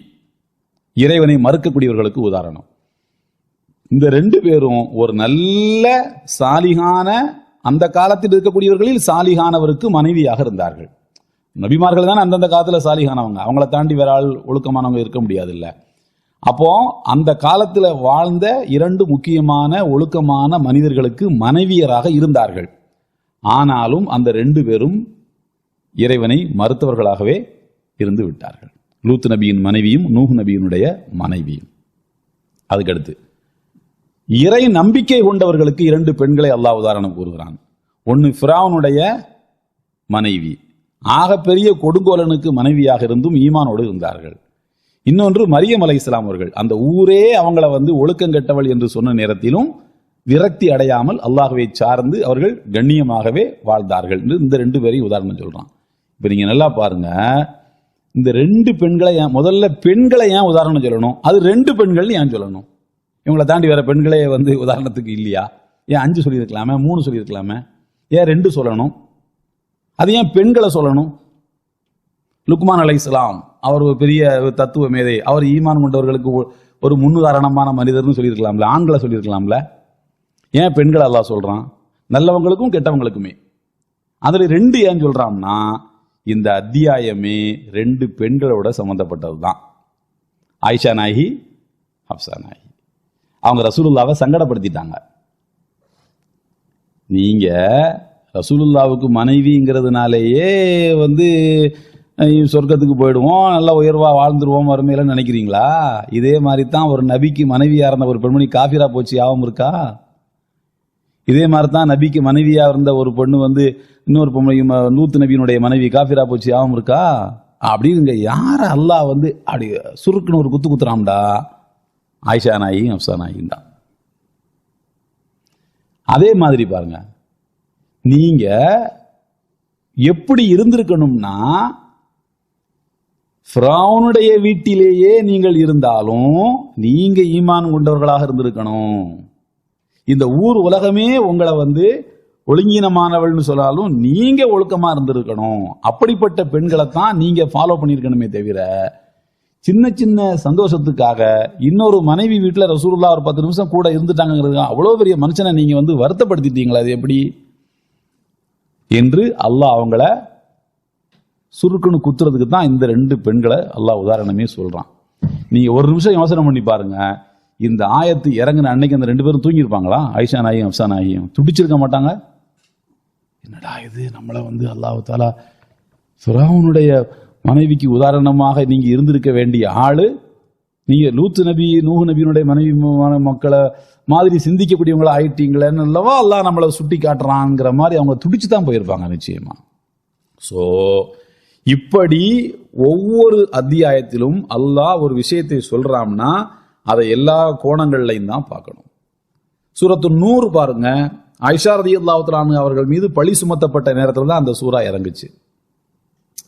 அவர்கள் வெளியூர் பயணத்திலிருந்து திரும்பி வரும்போது அவங்க மிஸ் ஆயிடுறாங்க. கூட்டத்தில் இருந்து இன்னொரு நபித்தோழர் சொஃப்வான் இப்னு முஅத்தல்ங்கிற நபித்தோழர் ஆயிஷா நாயகி ஒரு வாகனத்தில் ஏற்றிட்டு இவர் கூடவே நடந்து வர்றாரு. அவர் ஒரு வார்த்தை கூட ஆயிஷா நாயகிட்ட பேசல, ஒரு வார்த்தை கூட பேசல. ஆனா 2 பேரும் டிராவல் பண்ணிட்டாங்க என்பதை அடிப்படையா வச்சு 2 பேரையும் தப்பா பேசுறாங்க. அப்பதான் சூரத்து நூர் அல்லாஹ் தஆலா இறக்கி வைக்கிறான். அந்த சூரத்து நூர்ல அல்லாஹ் அதை மட்டுமா சொன்னான்? விபச்சாரத்துக்கு தண்டனையிலிருந்து ஆரம்பிச்சு அதுக்கு எதெல்லாம் காரணமாக இருக்குமோ, திடீர் பார்வைகள், ஒரு வீட்டுக்கு போனா கதவை தட்டி சலாம் சொல்லி அனுமதி கேட்டுப்போ, சாட்சி சொல்லும் போது நீ நேர்மையா இருந்துக்கோ, அப்பாவி பெண்களை யாரும் பழி சுமத்தாதீங்க அப்படின்னு அது சம்பந்தப்பட்ட எல்லாத்தையுமே அல்லாஹ் என்ன செஞ்சுட்டான், சொல்லிட்டான். இன்னல்லதீன ஜாஅு பில் இஃப்கி உஸ்பத்து மின்ஹும் லா தஹ்ஸபூஹு ஷர்ரன் லக்கும். ஆயிஷா நாயின் மீது சுமத்தப்பட்ட பழி என்பது உங்களை பொறுத்தவரைக்கும் அது தீங்குன்னு நீங்க நினைக்கிறீங்க, தீங்கு இல்ல, அது நன்மைங்கிறா. லா தஹ்ஸபூஹு ஷர்ரன் லக்கும் பல் ஹுவ கைருல் லக்கும், அது உங்களுக்கு கைர் தான். ஏன் அது கைர்? அந்த சம்பவம் நடந்ததுனால ஒரு சூறாவே இறக்கி வச்சு அது சம்பந்தப்பட்ட எல்லா ஒழுக்கங்களையும் அல்லாஹ் சொல்லிவிட்டான். உமர் ரலியல்லாஹு தஆலா அவர்கள் என்ன செய்வாங்களாம், அவங்க காலத்துல தான் இஸ்லாம் ரொம்ப வேகமா பரவுது உலகத்தினுடைய பல்வேறு பாகங்களுக்கும். ஒரு நாள் ஒன்றுக்கு 364 சதுர மைல்கள் உமர் ரலியல்லாஹுடைய காலத்தில் இஸ்லாம் பரவுனதாக ஒரு குறிப்பு இருக்கு. என்ன, அப்படி வேகமாக பரவுன காலகட்டங்களில் புதுசா இஸ்லாத்துக்கு வந்த பகுதிக்கெல்லாம் சூரத்து நூறத்தான் அவங்க ஓதி காட்ட சொல்லுவாங்களாம். அப்போ மொத்த மனித சமுதாயத்துக்கும் தேவைப்படக்கூடிய விளக்கங்களை ஒரு சம்பவத்தை வச்சு அல்லாஹ் கம்ப்ளீட்டா அதுல உடைய மேல கீழே வலது இடது முன் பின் எல்லாத்தையும் அல்லாஹ் சொல்லிட்டான். இப்படித்தான் அல்லாஹு தஆலா ஒரு சம்பவத்தை வாய்ப்பாக பயன்படுத்தி கொண்டு நிகழ்வுகளை சொல்லுவான். அப்படி பார்க்கும்போது 5 சம்பவம் அந்த சூறாக்குள்ள கிடக்குது. அப்போ எவ்வளவு விஷயம் இருக்கும் இந்த சூறாக்குள்ள? 5 நிகழ்வு இருக்குன்னா அப்ப எவ்வளவு ஒழுக்கங்களை பத்தி அல்லாஹ் தஆலா இதுல சொல்லி காட்டியிருப்பான் என்பதை நாம இதன் மூலமாக புரிந்து கொள்ள முடிகின்றது.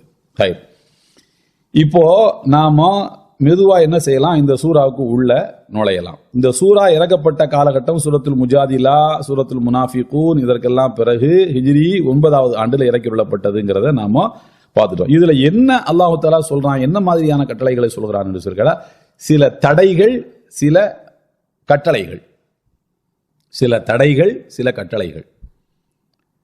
மெதுவா நம்ம உள்ள போகலாம். இப்ப பார்ப்போம். வசனம் 1. பிஸ்மில்லாஹிர் ரஹ்மானிர் ரஹீம். யா அய்யுஹல்லதீன ஆமனு லா துகத்திமு பைன யதஇல்லாஹி வ ரசூலிஹி.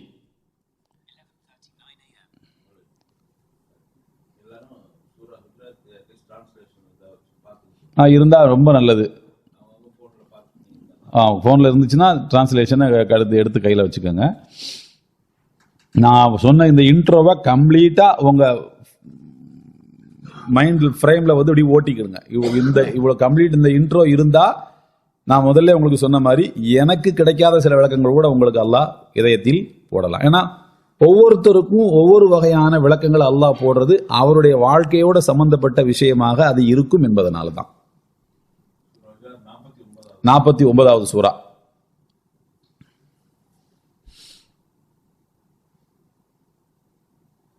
இப்போ நான் சூரத்து தஹரீம்ல சொன்ன பாருங்க, சூரத்து தஹரீம்ல மற்றவர்களுக்கு கிடைக்காத விளக்கம் ஆயிஷா நாயிக்கும் ஹப்சா நாயிக்கும் கிடைச்சிருக்கும். அப்படித்தானே? அவங்க தான் அதுல உள்ள கேரக்டர். ஆயிஷா நாயிக்கும் ஹப்சா நாயிக்கும் தான் அதுக்கு உள்ள இருக்கிற கேரக்டர். நான் இன்னொன்னு சொல்றேன் உங்களுக்கு. அப்துல்லா இப்னு அப்பாஸ் ரலியல்லாஹு தஆலா அன்ஹு அவங்க தான் ரயீசுல் முஃபஸ்ஸிரீன், திருக்குர்ஆனுக்கு விரிவுரை சொல்வதில் சஹாபாக்களில் அவர்கள் தான் தலைவரானவர். அவ்வளவு ஞாபக சக்தி, ரசூலுல்லாஹ்ட்ட அவ்வளவு விஷயங்களை கேட்டிருக்காங்க. அவங்க இந்த சூறாவுல உள்ள இவ்வளவு வன்மையா அல்லாஹ் கண்டிச்சிருக்கிறான, இந்த பெண்கள்லாம் நீங்க தலாக் விட்டுட்டா கூட உங்களுக்கு நான் நல்ல பெண்களை எல்லாம் தர்றேன், எதுக்கு இந்த மாதிரி உங்களுடைய நேரங்களை அபகரிக்கக்கூடிய உங்களை மனசை கஷ்டப்படுத்தக்கூடிய மனைவிமார்களை எதுக்கு கையில வச்சுக்கிட்டு இருக்கீங்க நீங்க, அப்படிங்கிற அளவுக்கு அல்லாஹ் கண்டிச்சிட்டான். அந்த 2 பெண்கள் யாருன்னு பேர் இருக்காது குர்ஆன்ல. இவ்வளவு கண்டனத்தை தாங்கிக்கிட்டு இவ்வளவு வலிகளோட ரசூலுல்லாவுக்கு பக்கத்துல வாழ்ந்து அவங்களுடைய திருப்தியோட வாழ்ந்திருக்காங்களா அந்த 2 பெண்மணிகள். அவ்வளவு பெரிய தியாக பெண்மணிகள் யாரா இருந்திருக்க முடியும்? லூத் நபியினுடைய மனைவியையும் நூஹ் நபியினுடைய மனைவியையும் கம்பேர் பண்ணி சொல்லக்கூடிய அளவுக்கு அல்லாஹ் அவளை கண்டிச்சிட்டான். இது சாதாரணமான விஷயம் இல்லையா? இவ்வளவு வலிகளை தாங்கின அந்த உம்மஹாத்துல் மூமின்களுடைய தாய் யாரு அந்த 2 பேரும்? இன்னைக்கு நம்ம சிம்பிளா சொல்லிட்டு ஆயிஷா நாயி ஹப்சா நாயிண்டு இதை தெரிஞ்சுக்கிறதுக்கு அப்துல்லா இப்னு அப்பாஸ் ரலியல்லாஹு தஆலா அவர்கள் யார்கிட்ட போய் கேட்கணும் யோசிக்கிறாங்க. யார்கிட்ட கேட்கலாம். அவங்களுக்கு உமர் ரலியல்லாஹு தஆலா அன்ஹுட்ட கேட்கணும்னு ஒரு ஆசை. ஏன்னா அவங்க தான் யாரு? ஆத்தன்டிக்கான ஆளு, வேறு ரொம்ப ரசூலுல்லாஹ்வுக்கு பக்கத்துல இருந்த ஆள். அப்ப அபூபக்கர் சித்திக் ரலியல்லாஹு அன்ஹு இல்ல, வஃபாத் ஆகிட்டாங்க. இதுக்கு அவன் சொல்றாங்க, நான் ஒரு வருஷம் அவங்கள ஃபாலோ பண்ணியே போனேன். அவங்களுக்கு ஏதாவது தேவைன்னா போய் உபகாரம் பண்றது, ஒலு செய்யறதுக்கு தண்ணினா உடனே எடுத்து கொண்டு போய் கொடுக்கறது, ட்ரெஸ் தேவைன்னா அந்த எடுத்து கொடுக்கறது, இப்படி அவங்களுக்கு நான் ஒரு வருஷம் ஹிதுமத் பண்ணேன், சர்வீஸ் பண்ணேன். ஒரு நல்ல ஏன்னா எப்போ கோவப்படுவாங்கன்னு தெரியாது, எதுக்கு அவங்க வந்து எல்லாம் நியாயமான கோபமாக தான் இருக்கும். ஒரு வருஷமா அவங்கள ஃபாலோ பண்ணிகிட்டே இருந்தேன். ஒரு தடவை அவங்க வெளியூருக்கு போயிருந்தாங்க, மக்காவுக்கு போகும்போது அவங்க வந்து பாத்ரூம் போயிட்டு வந்து ஒது செய்யறதுக்கு அவங்களுக்கு தண்ணி தேவைப்பட்டுச்சு. தண்ணீர் வந்து அவங்க ஏன்னா ஒது இல்லாமல் அவங்க இருக்க மாட்டாங்க. உடனே நான் உடனே கட்டில் எடுத்து கொண்டு போய் தண்ணி எடுத்து விட்டுனேன். ரொம்ப சந்தோஷப்பட்டாங்க உமர் ரலியல்லாஹு தஆலா அன்ஹு அவர்கள். சந்தோஷப்பட்டு அந்த முகத்தில் இருக்கக்கூடிய சந்தோஷத்தை பார்த்துட்டு நான் கேட்டேன், ஒரு வருஷமா உங்களை நான் ஃபாலோ பண்ணிக்கிட்டு இருக்கேன், ஒரு கேள்வியை கேட்கறதுக்காக அந்த கேள்வியை கேட்கலாமான்னு கேட்டேன். கேளு மகனே, உனக்கு இல்லாத பதிலா நீ கேளுன்னு சொன்னாங்க. நான் சொன்னேன், இந்த சூரத்து தஹரீம்ல அல்லாஹ் 2 பெண்களை பத்தி சொல்றானே, அது யாருன்னு எனக்கு சொல்லுங்க. உமர் ரலியல்லாஹு அன்ஹு சொன்னாங்க, வேற யாரு, என் மக தான், அஃப்சானா தான். இன்னொரு ஆள் வேற யாரு, அபூபக்கர் சித்திக் அவருடைய மகள் அன்னை ஆயிஷா தான். எல்லாம் நம்ம வீட்டு பிள்ளைகள தான் சேட்டை, அந்த உரிமையில சேட்டை. எங்க வாப்பா அபூபக்கர் சித்திக்கு, நான் ரசூலுல்லாஹ்ட்ட என்ன உரிமையும் வேணுமானாலும் எடுக்கலாங்க. அதுக்காண்டி மனசை கஷ்டப்படுத்த முடியுமா நீங்க? அப்போ நமக்கு கிடைக்காத விளக்கம் ஆயிஷா நாய்க்கும் அப்சா நாய்க்கும் இதுல கூடுதலா கண்டிப்பா கிடைச்சிருக்கும். துடிச்சிருப்பாங்க இந்த வசனம் இறங்கின உடனே, ஆகா நூஹ் நபி என்ன இது, நம்மளை இப்படி அல்லாஹ் சொல்லிட்டானே, தலாக் விட்டால் நான் உங்களுக்கு அசா ரப்புஹின் தல்லக்கத்துன்ன யுப்திலஹு அஸ்வாஜன் கைரம் மின்குன்ன முஸ்லிமாத்தின் மூமினாத்தின் கானிதாத்தின் தாயிபாத்தின் ஆபிதாத்தின் சாயிஹாத்தின் சய்யிபாத்தின் அபுகாரா. இந்த பெண்களை நீங்க தலாக் விட்டுட்டா நான் உங்களுக்கு நல்ல ஒழுக்கமான கண்ணியமான நோன்பு வைக்கக்கூடிய தொழுவக்கூடிய நல்ல பெண்களை எல்லாம் நான் உங்களுக்கு தர்றேன் அப்படின்னா, நாங்களும் தான் நோன்பு வைக்கிறோம், நாங்களும் தான் தொழுகிறோம், நாங்களும் தான் நல்ல பிள்ளைங்க அப்படின்னா அப்ப நாங்க யாரு? அப்படி அந்த புரியுது அந்த வலி. இது மற்ற பெண்களால கூட புரிஞ்சிக்க முடியாது. அந்த 2 பேரும் அவங்களுக்கு மட்டும்தான் கூடுதலா புரியும். அப்போ ஒரு ஆயத்தை அல்லது ஒரு சூறாவை அணுகும் போது இவ்வளவு பேசிக்க அஸ்திவாரத்தை வச்சு, நான் சொல்லக்கூடிய இந்த சூறாக்கு மட்டுமல்ல, நீங்க எந்த சூறாவை எடுத்து படிக்கும் போதும் நான் சொன்ன இந்த இன்ட்ரோவை உங்க மனசுல ஓட்டி ஒரு 10 நிமிஷம் ஓட்டி பார்த்துட்டு தர்ஜுமாக்குள்ள இறங்குங்க. அல்லாஹ் உங்களுக்கு புதிய புதிய விளக்கங்களை தருவான். அதனாலதான் ஒரு தப்சீர் இன்னொரு தப்சீரை விடவும் புதிய தகவல்களை சொல்வதாக இருக்கிறது. அதனாலதான் யூசுப் அலி வந்து காலம்தான் சிறந்த தப்சீர்னு சொல்றாரு. சஹாபாக்களுக்கு தோன்றிய விளக்கம் அடுத்த தலைமுறைக்கு கூடுதலா தோன்றுது. நான் சொன்னேன் உங்களுக்கு, சுலைமான் இப்னு அப்துல் மலிக், நான் இன்ட்ரோவை ரொம்ப நீட்டுறேன்னு நினைக்காதீங்க. இன்ட்ரோவை நீட்டுறது நீங்க தனிப்பட்ட, நான் இன்னைக்கு போயிடுவேன், ஒரு ஸ்காலர் இல்லாம கூட நீங்க குர்ஆனை படிச்சா அல்லாஹ் உங்களுக்கு தோன்ற வைப்பாங்க. சுலைமான் இப்னு அப்துல் மலிக்கினுடைய காலத்துல தோட்டங்கள் சாலைகள் ஒழுங்குபடுத்தப்பட்டன. முஸ்லீம்களுடைய அந்த இதுல நம்ம வந்து சிரியாவில் உமையாக்களுடைய காலத்துல தோட்டக்கலைகள் ரொம்ப வளமிக்கதாக ஆனது. தோட்டக்கலைகளை அவங்க வளப்படுத்தும் போது அதுக்கான அதனுடைய ஞானத்தை, அந்த இல்மை எங்கிருந்து எடுத்தாங்கன்னா குர்ஆன்ல இருந்து எடுத்தாங்க. அதை பத்தி மிஸ்ரில் இருக்கக்கூடிய எகிப்தில் இருக்கக்கூடிய ஒரு ஸ்காலர் எழுதின ஒரு 4 பக்க கட்டுரை நான் படித்தேன். புல்லரிச்சிருச்சு அந்த கட்டுரையை படிச்ச உடனே. தோட்டங்களை வந்து அமைக்கிறதுக்கு அவங்க குர்ஆன்ல இருந்து தான் வசனங்களை எடுத்திருக்காங்களாம். என்ன வசனங்களை எடுத்திருக்காங்க அப்படின்னு சொல்லி கேட்டா, குர்ஆன்ல ஒரு வசனம் வருது, சொர்க்கத்தில் இருக்கக்கூடிய தோட்டங்கள் வந்து பல வண்ண பூக்கள், ஒரு செடியிலேயே பல நிறங்கள்ல பூக்கள் இருக்கும் அப்படின்னு வருது. அப்போ உலகத்திலே அந்த மாதிரி உண்டாக்கிற வேண்டியதானே?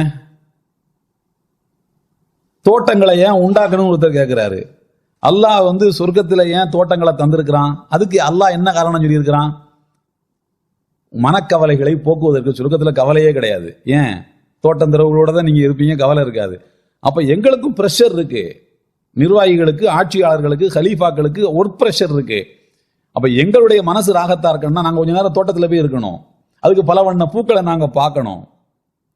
இன்னொன்னு சொல்லவா உங்களுக்கு, குர்ஆன்ல வந்து இருக்கு, சொர்க்கத்துல மொத்தம் இன்னைக்கு உலகத்துல எத்தனை நிறங்கள் இருக்கு, எத்தனை வண்ணங்கள் இருக்கு? கருப்பு இருக்கு, இது இருக்கு, இருக்கு. எனக்கு கொஞ்சம் நிறம் கன்ஃபியூஸ் ஆகும், சொல்ல தெரியாது சரியா இருக்கு. ப்ளூ, ஸ்கை ப்ளூ என்னெல்லாமோ சொல்லுவாங்கன்னு வச்சுங்க. ஆனா சொர்க்கத்துல இருக்கக்கூடிய மொத்த நிறமே 3 தான். அதுவும் குர்ஆன்ல தான் சொல்லப்பட்டிருக்கு. சொர்க்கத்துல இருக்கிற மொத்த நிறமே 3 தான். மஞ்சள் 1, வெள்ளை 1, பச்சை 1. கருப்பு கிடையாது, ப்ளூ கிடையாது, சொர்க்கத்துல இல்ல, உலகத்துல இருந்திருக்கு. ஏன் அத ஒருத்தர் ஆராய்ச்சி பண்ணியிருக்காரு. ஏன் இந்த 3 தான் மகிழ்ச்சியை அதிகப்படுத்துமா மற்ற நிறங்களை விட. மஞ்சள் ஃபாகிஉ லௌனுஹா தசுர்ருன் நாதிரீன், அல்லாஹ் சூரத்துல் பக்ராவுல சொல்றான். மஞ்சள் நிறத்து மாட்டை பிடித்து நீங்கள் அருங்கள்னு அந்த இவங்களுக்கு ஏதாவது மூசா நபியின் காலத்தில் வாழ்ந்த சமுதாயத்து மக்களுக்கு சொல்லப்பட்டது.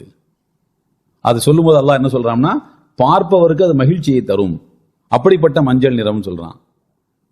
அப்ப சொர்க்கத்துல மஞ்சள் இருக்கு, வெள்ளை நிறம் இருக்கு, பச்சை இருக்கு, அவ்வளவுதான். பச்சை பட்டுக்கள் விரிக்கப்பட்டிருக்கும். புளு, கருப்பு சொர்க்கத்துல இல்ல.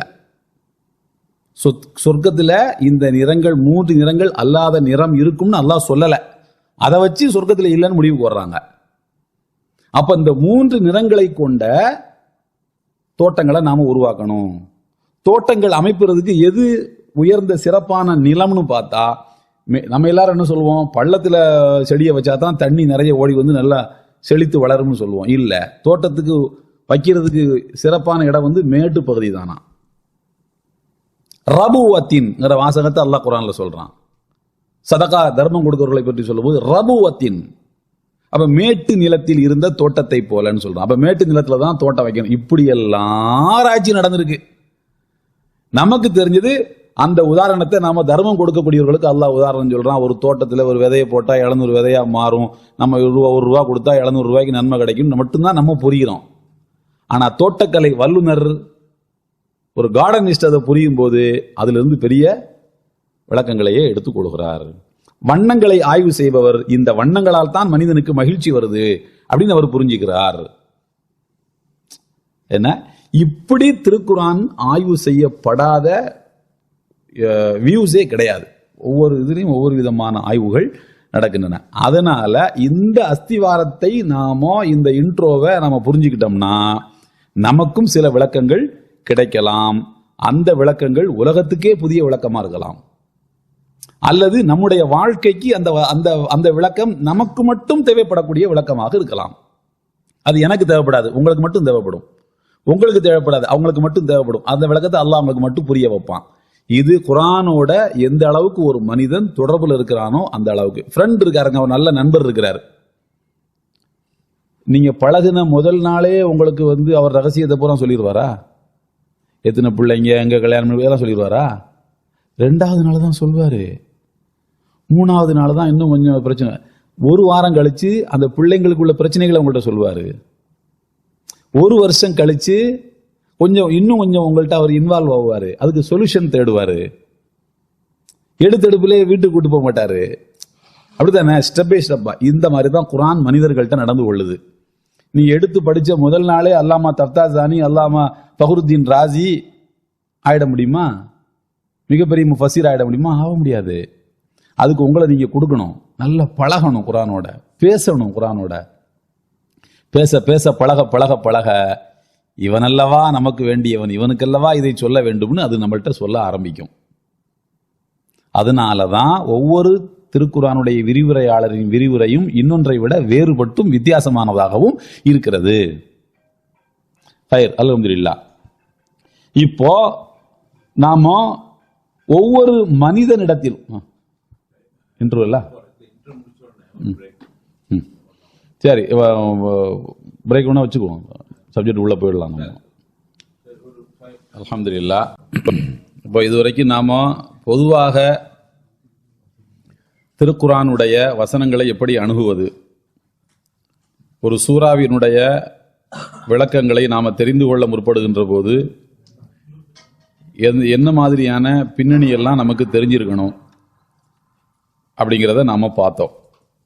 இப்போ அல்ஹம்துலில்லாஹ் இந்த அளவுகோலை வைத்து திருக்குர்ஆனை நாம வாசிக்க முற்பட வேண்டும். தர்ஜுமாவை பார்க்கணும், தப்சீர்களை நாம பார்க்கணும். அல்ஹம்துலில்லாஹ். இப்போ அடுத்து நாம இந்த சூறாவுக்குள்ள, சூரத்துல் ஹுஜராத் உள்ள போயிடலாம் இன்ஷா அல்லாஹ். போதுமான அளவுக்கு இன்ட்ரோ நம்ம கொடுத்துட்டோம், நிறைவான அளவுக்கு தந்திருக்கோம். இப்போ அடுத்து என்னன்னா, இந்த சூரா ஏன் இறக்கியுள்ளப்பட்டது அப்படின்றத நாம பார்க்கும்போது, நான் உங்களுக்கு ஏற்கனவே சொன்னேன், ஹிஜ்ரி 9வது ஆண்டு ரொம்ப பிற்காலத்தில் இறக்கியுள்ளப்பட்ட சூரா இது. இந்த சூறாவுக்கென்று குறிப்பிட்ட 1-2 நிகழ்வுகள் மட்டும் காரணம் அல்ல,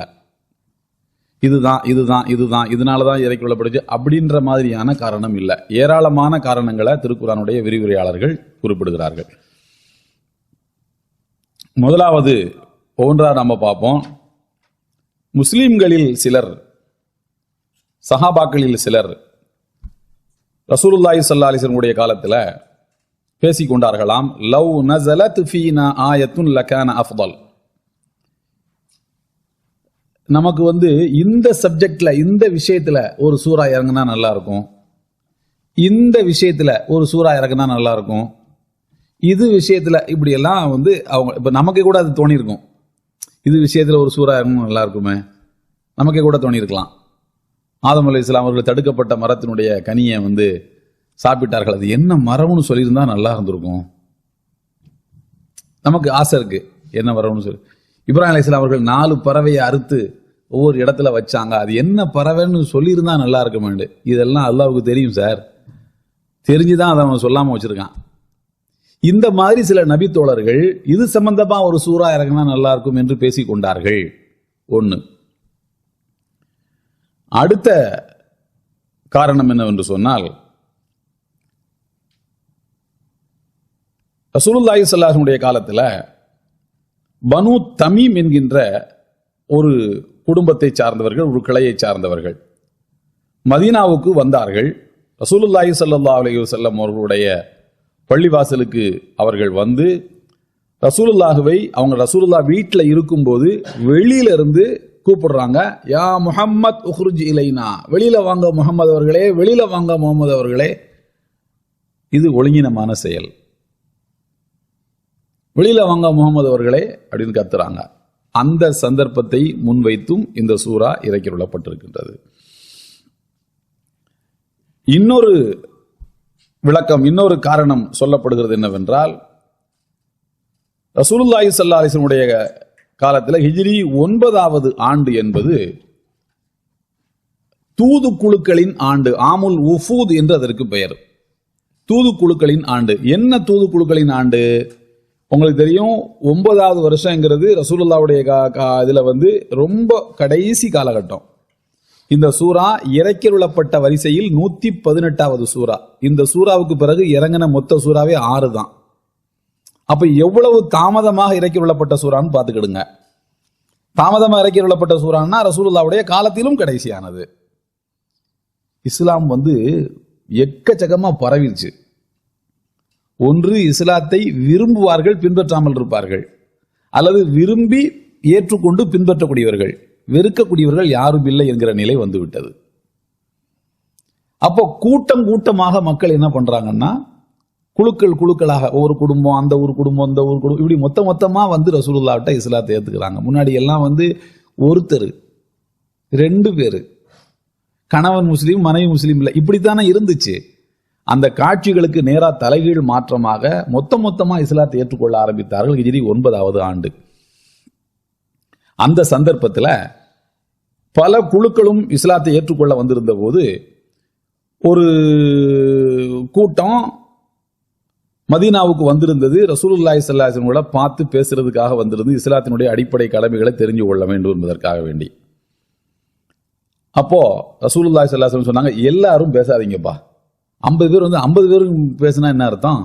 யாராவது ஒரு ஆள் பேசுங்க, எல்லார் சார்பாகவும் யாராவது ஒரு ஆள் என்கிட்ட பேசுங்க, நான் உங்களுக்கு கேள்விகளுக்கு பதில் சொல்றேன் சொல்றாங்க. சரி, அதுல யாரை தலைவராக்குறது அந்த குரூப்புக்கு அப்படின்னு வரும்போது, அபூபக்கர் சித்திக் ரலியல்லாஹு தஆலா அன்ஹு சொல்றாங்க, அல் கஅகா அப்படிங்கிற ஒரு அந்த அந்த கூட்டத்தை பத்தி அபூபக்கர் சித்திக் ரலியல்லாஹு அன்ஹுக்கு தெரியும். இதுல காக்காங்கிறவர் ரொம்ப விவரமான ஆளு, அவரை தலைவரா போடுங்க, அவர் பேசட்டும் எல்லாரும் சார்பாவுங்கிறாங்க. உமர் ரலியல்லாஹு தஆலா அன்ஹு சொல்றாங்க, அல் ஹாபிஸ் இப்னு அக்ரா அப்படிங்கிறவரை தலைவரா போடுங்க, அவர் கொஞ்சம் விவரமான ஆளுன்னு உமர் ரலியல்லாஹு தஆலா அன்ஹு சொல்றாங்க. உடனே அபூபக்கர் சித்திக் ரலியல்லாஹு அன்ஹு சொல்றாங்க, ஒரு நல்ல விஷயமான ஒரு ஆளை கண்டுபிடிச்சு நாம சொல்றோம், உமர் வேற ஆளை சொல்றாரு, அந்த ஆளு ஒரு மாதிரி கெடுத்து விட்டுறக்கூடாத என்ன. அதாவது ஒவ்வொருத்தவங்களுக்கும் ஒவ்வொரு விதமான பார்வை இருக்கும். இப்படி சொன்ன உடனே அபூபக்கர் சித்திக் ரலியல்லாஹு அன்ஹு சொன்னாங்களாம், அரத்த அந்து ஹாலிஃபனி, நான் இவரை சொன்னதுக்காக நீ அவரை சொல்ற, நான் சும்மா இருந்திருந்தா கூட நீ சொல்லியிருக்க மாட்டேன்.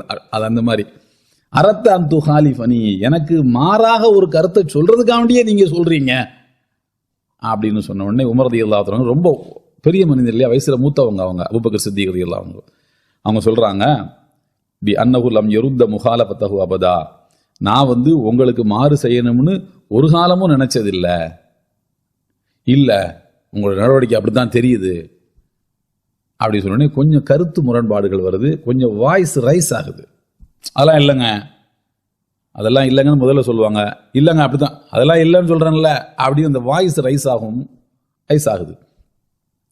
அப்போதான் அல்லாஹு தஆலா இந்த அத்தியாயத்தை இறக்கி வைத்தான் என்று பிறகு குர்துபி அவர்கள், சையத் குத்துப் அவர்கள், இப்னு ஹிஷாம் போன்ற வரலாற்று ஆசிரியர்கள் இந்த தகவலை எடுத்துரைக்கின்றார்கள். இப்படி 2-3 விதமான காரணங்கள் இந்த வசனம், இந்த முதலாவது வசனம் இறக்கிவிடப்பட்டதற்கு சொல்லப்படுகிறது.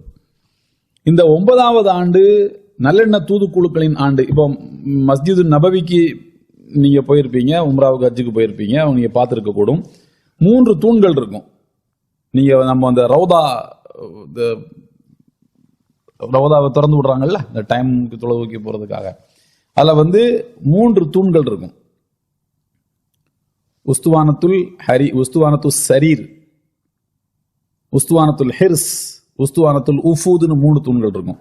உஸ்துவானத்துல் சரீர்னா ரசூலுல்லாஹி ஸல்லல்லாஹு அலைஹி வஸல்லம் இஅ்திகாஃப் இருக்கும்போது அந்த இடத்துல தான் கட்டில் போட்டு தூங்குவார்கள். ஆயிஷா நாயகி உள்ள இருந்து தலையெல்லாம் சீவி விடுவாங்க. அது ஒரு சுன்னத்து, மனைவியை தலை சீவி விடுறது ஒரு சுன்னத்து. அவங்க ஆயிஷா நாயகி ரசூலுல்லாஹ் கட்டில் போட்டு தூங்க. உஸ்துவானத்துல் சரீர். 2வது உஸ்துவானத்துல் ஹிர்ஸ், ரசூலுல்லாஹ்வுடைய காவலர்கள், ரசூலுல்லாஹ்வுக்கு அந்தரங்க காப்பாளர்கள் இருந்தாங்க. சிலர் முக்கியமான ஜுபைர் பின் அவாம் ரலியல்லாஹு அன்ஹு, அலி ரலியல்லாஹு அன்ஹு மாதிரியான சஹாபாக்கள். அல்லாஹ் சொல்லிட்டான், அல்லாஹ்வே உங்களை காப்பாற்றுவான் அப்படின்னு. உடனே 4 பேரையும் கூப்பிட்டு சொல்லிட்டாங்க, நீங்க எல்லாம் வீட்டுக்கு போங்க, அல்லாஹ் என்னை காப்பாற்றுறதா சொல்லிட்டான். இனிமே எதிரிகளால் எனக்கு மரணம் வராது, எதிரிகளால் எனக்கு எந்த பிரச்சனையும் வராது, அல்லாஹ் என்னை காப்பாற்றுறதா சொல்லிட்டான்.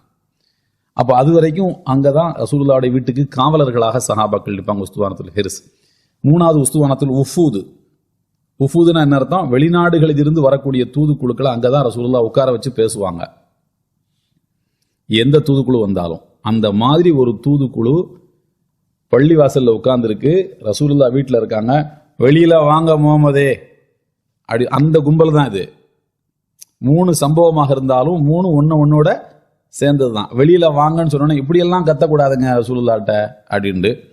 இந்த அபூபக்கர் சித்திக், உமர் ரலியல்லாஹு அன்ஹுமா இருவரும் வாய்ஸ் ரைஸ் பண்ணும்போது இப்படியெல்லாம் ரசூலுல்லாஹ் முன்னால நீங்க வாய்ஸ் ரைஸ் பண்ணக்கூடாது அப்படின்னு. இப்படி சம்பவம் 3ஆக இருந்தாலும் எல்லாத்தையும் உள்ளடக்கின மாதிரியான ஒரு வாசகத்தை அல்லாஹ் சொல்றான். இப்ப நான் உங்களுக்கு சொன்னேன்ல, ஒவ்வொரு வசனத்துக்கு பின்னாலையும் சில கேரக்டர்கள் இருக்கு. இந்த சம்பவங்களை தான் இந்த வசனங்களின் மூலமாக அல்லாஹ் தஆலா பாதுகாக்கிறான், இந்த வரலாற்றை பாதுகாக்கிறான். இப்போ உள்ளவாங்க, யா அய்யுஹல்லதீன ஆமனு, ஓரிரை நம்பிக்கை கொண்ட மூமின்களே, லா துகத்திமு பைன யதைல்லாஹி வ ரசூலி, அல்லாஹ்வுக்கும் அவனுடைய திருத்துதருக்கும் முன்னால் நீங்கள் முந்தாதீர்கள். அவன் முந்திக்கிட்டுலாம் நீங்க பேசாதீங்க. அது என்ன, இந்த ஆயத்துல அல்லாஹ் இந்த வாசகத்தை சேர்த்து இருந்தா நல்லா இருக்கும், தடுக்கப்பட்ட மரத்தினுடைய அது என்ன மரம்னு சொல்லி இருந்தா நல்லா இருக்கும், இப்ராஹிம் அலைஹிஸ்ஸலாம் அறுத்த பறவை 4 பறவை என்னன்னு சொல்லியிருந்தா, இதெல்லாம் எதுக்கு உங்களுக்கு? அதில் உள்ள படிப்பினைகளை விட்டு எடுத்துட்டு போயிட்டே இருங்க. அல்லாஹ் ரசூலை விட உங்களுக்கு இங்க விவரமான ஆளா? அது ஒண்ணு. இன்னொன்னு, அல்லாஹ் ரசூல் ஒரு விஷயத்த சொல்ற வரைக்கும் நீங்க காத்துருங்க. சஜஷன் கொடுத்துட்டீங்கல்ல, காக்காவை தலைவராக்குங்கள், ஹாபிஸ் பின் அக்ரா தலைவராக்குங்கள், சஜஷன் கொடுத்துட்டீங்கல்ல, சொல்ல முடிவு எடுக்கட்டும். நீ என்ன வாய்ஸ் ரைஸ் பண்றது? காத்துருங்க. ஒரு மூமினுக்கு அதுதான் அழகு. ஒரு அமீருக்கு முன்னால் இருக்கும் சஜஷன் கொடுத்தாச்சுன்னா அப்படி இருக்கு. நீங்க 2 பேரும் பேசிட்டு இருந்தா அப்ப நான் எதுக்கு, ரசூல் எதுக்கு? சபையில் அதுதான் ஒழுங்கு. இப்படி கண்டிக்கக்கூடிய நோக்கம். வெளியில வாங்க முகமது, என்ன வந்துட்டீங்கல்ல, சும்மாவா வீட்டுக்குள்ள போய் உட்கார்ற ஆளா ரசூலுல்லாஹ்? பப்ளிக்குக்காக, மக்களுக்காக தன்னை ஒப்படைச்சவங்க. வீட்டுக்கு போனா சொந்த தேவைக்காக மட்டும்தான் அவர்கள் போவார்கள். காரணம் இல்லாம வீட்டில் அடைஞ்சு கிடைக்கிறது அவங்களுக்கு பழக்கம் இல்லை. ஏன்னா அவங்க பொது நபர், பொது மனிதர், அல்லாஹ்வுடைய ரசூல், மக்களுக்காக தன்னை ஒப்பு கொடுத்தவங்க. காத்திருந்தா என்ன உறைஞ்சு போச்சு உனக்கு? நீ தான் தூரத்துல இருந்து வந்திருக்கியா? உனக்கு தான் வேலை இருக்கு, ரசூலுல்லாஹ்க்கு வேலை இல்லையா? அப்ப இந்த 3 நிகழ்வுகளையும் ஒன்றாக பிணைத்து இந்த 3 வகையான மனிதர்களுக்கும் அல்லாஹ் சொல்கிறான், லா துகத்திமு பைன யதையில்லாஹி வ ரசூலி. அல்லாஹ்வுக்கும் ரசூலுக்கும் முன்னால் அவர்களுடைய முன்னிலையில் நீங்கள் உங்களை முந்தாதீர்கள். இப்போ நல்லா கேளுங்க, ரசூலுக்கு முன்னால நீங்க முந்தாதீங்க, அவங்களுக்கு முன்னால நீங்க உங்க கருத்தை ரைஸ் பண்ணாதீங்க அப்படின்னு மட்டும் சொல்லாம அல்லாஹ்வுக்கு முந்தியும் நீங்கள் முந்தாதீர்கள்னு சொல்றது என்ன அடிப்படைன்னா, ரசூல் எதையுமே சுயமா செய்யறதில்ல. அவங்க வீட்டுக்குள்ள போனாலுமே அல்லாஹ் சொல்லித்தான் போறாங்க, வெளியில வந்தாலும் அல்லாஹ் சொல்லித்தான் வர்றாங்க. வெளியில மக்கள் இருக்காங்க வாங்கன்னா அல்லாஹ் சொன்னா வருவாங்க. அதனால காத்திருக்கணும், வாய்ஸ் ரைஸ் பண்ணக்கூடாது, கத்தக்கூடாது. இது அல்லாஹ் ரசூலுடைய செயலோட தன்னை சேர்ப்பது ரசூலுக்கு கண்ணியத்தை கொடுப்பதற்காக. அல்லாஹ் ரசூலும் ஒண்ணுங்கிற அர்த்தத்தில் அல்ல. சில பேர் அப்படி புரிஞ்சுக்குவான், ஒண்ணுதான் அப்படின்ட்டு. அந்த அர்த்தம் கிடையாது. ரசூலை கண்ணியப்படுத்துறதுக்கு அல்லாஹ் இந்த சொல்லை பயன்படுத்துகிறான். லா துகத்திமு பைன யதையில்லாஹி வ ரசூலிஹி வத்தகுல்லாஹ். அல்லாஹ்வுக்கு நீங்கள் அஞ்சிக் கொள்ளுங்கள். அல்லாஹ்வுக்கு அஞ்சிக் கொள்ளுங்கள்னா இதுக்கு மாறாக நடப்பது இறையச்சத்துக்கு எதிரானது. ரசூல் உடைய வார்த்தைகளுக்கு மாறாக பேசுவது இறையச்சத்துக்கு எதிரானது, தக்வாவுக்கு எதிரானது. உங்கள்ட்ட தக்வா இல்லைன்னு அர்த்தம். வத்தகுல்லாஹ் இன்னல்லாஹ சமீஉன் அலீம். அல்லாஹ் அனைத்தையும் கேட்பவன், அனைத்தையும் அறிந்தவன். நீ வெளியே வாங்க, என்ன முகமது வீட்டில் இருக்கீங்கன்னு சொன்னது அல்லாஹ்வுக்கு கேட்டுக்குது. என்ன நோக்கத்தில் இதை சொன்னேன்னு அல்லாஹ்வுக்கு தெரியும். இன்சல்ட் பண்றது உன்னுடைய நோக்கமா, அல்லது நான் 1000 வேலையை விட்டுட்டு வந்திருக்கேன், உங்க மார்க்கத்தை பின்பற்றதுக்காக வந்திருக்கேன், நீங்க வீட்டுக்குள்ள என்ன இருந்தா என்ன அர்த்தம்னு ஏதோ இவர் இந்த தீனுக்கு ஹெல்ப் பண்ண போற மாதிரி நினைச்சுக்கிடாத. நீ தீனுக்கெல்லாம் ஒன்றும் ஹெல்ப் பண்ணிக்கிட முடியாது. இந்த தீன் தான் உனக்கு ஹெல்ப் பண்ணுது. நீ ஒழுக்கமா வாழ்றதுக்கு, நீ மறுமையில சொர்க்கத்துக்கு போறதுக்கு, நீ இந்த உலகத்துல கண்ணியமா வாழ்றதுக்கு தீன் தான் உனக்கு ஹெல்ப் பண்ணுது.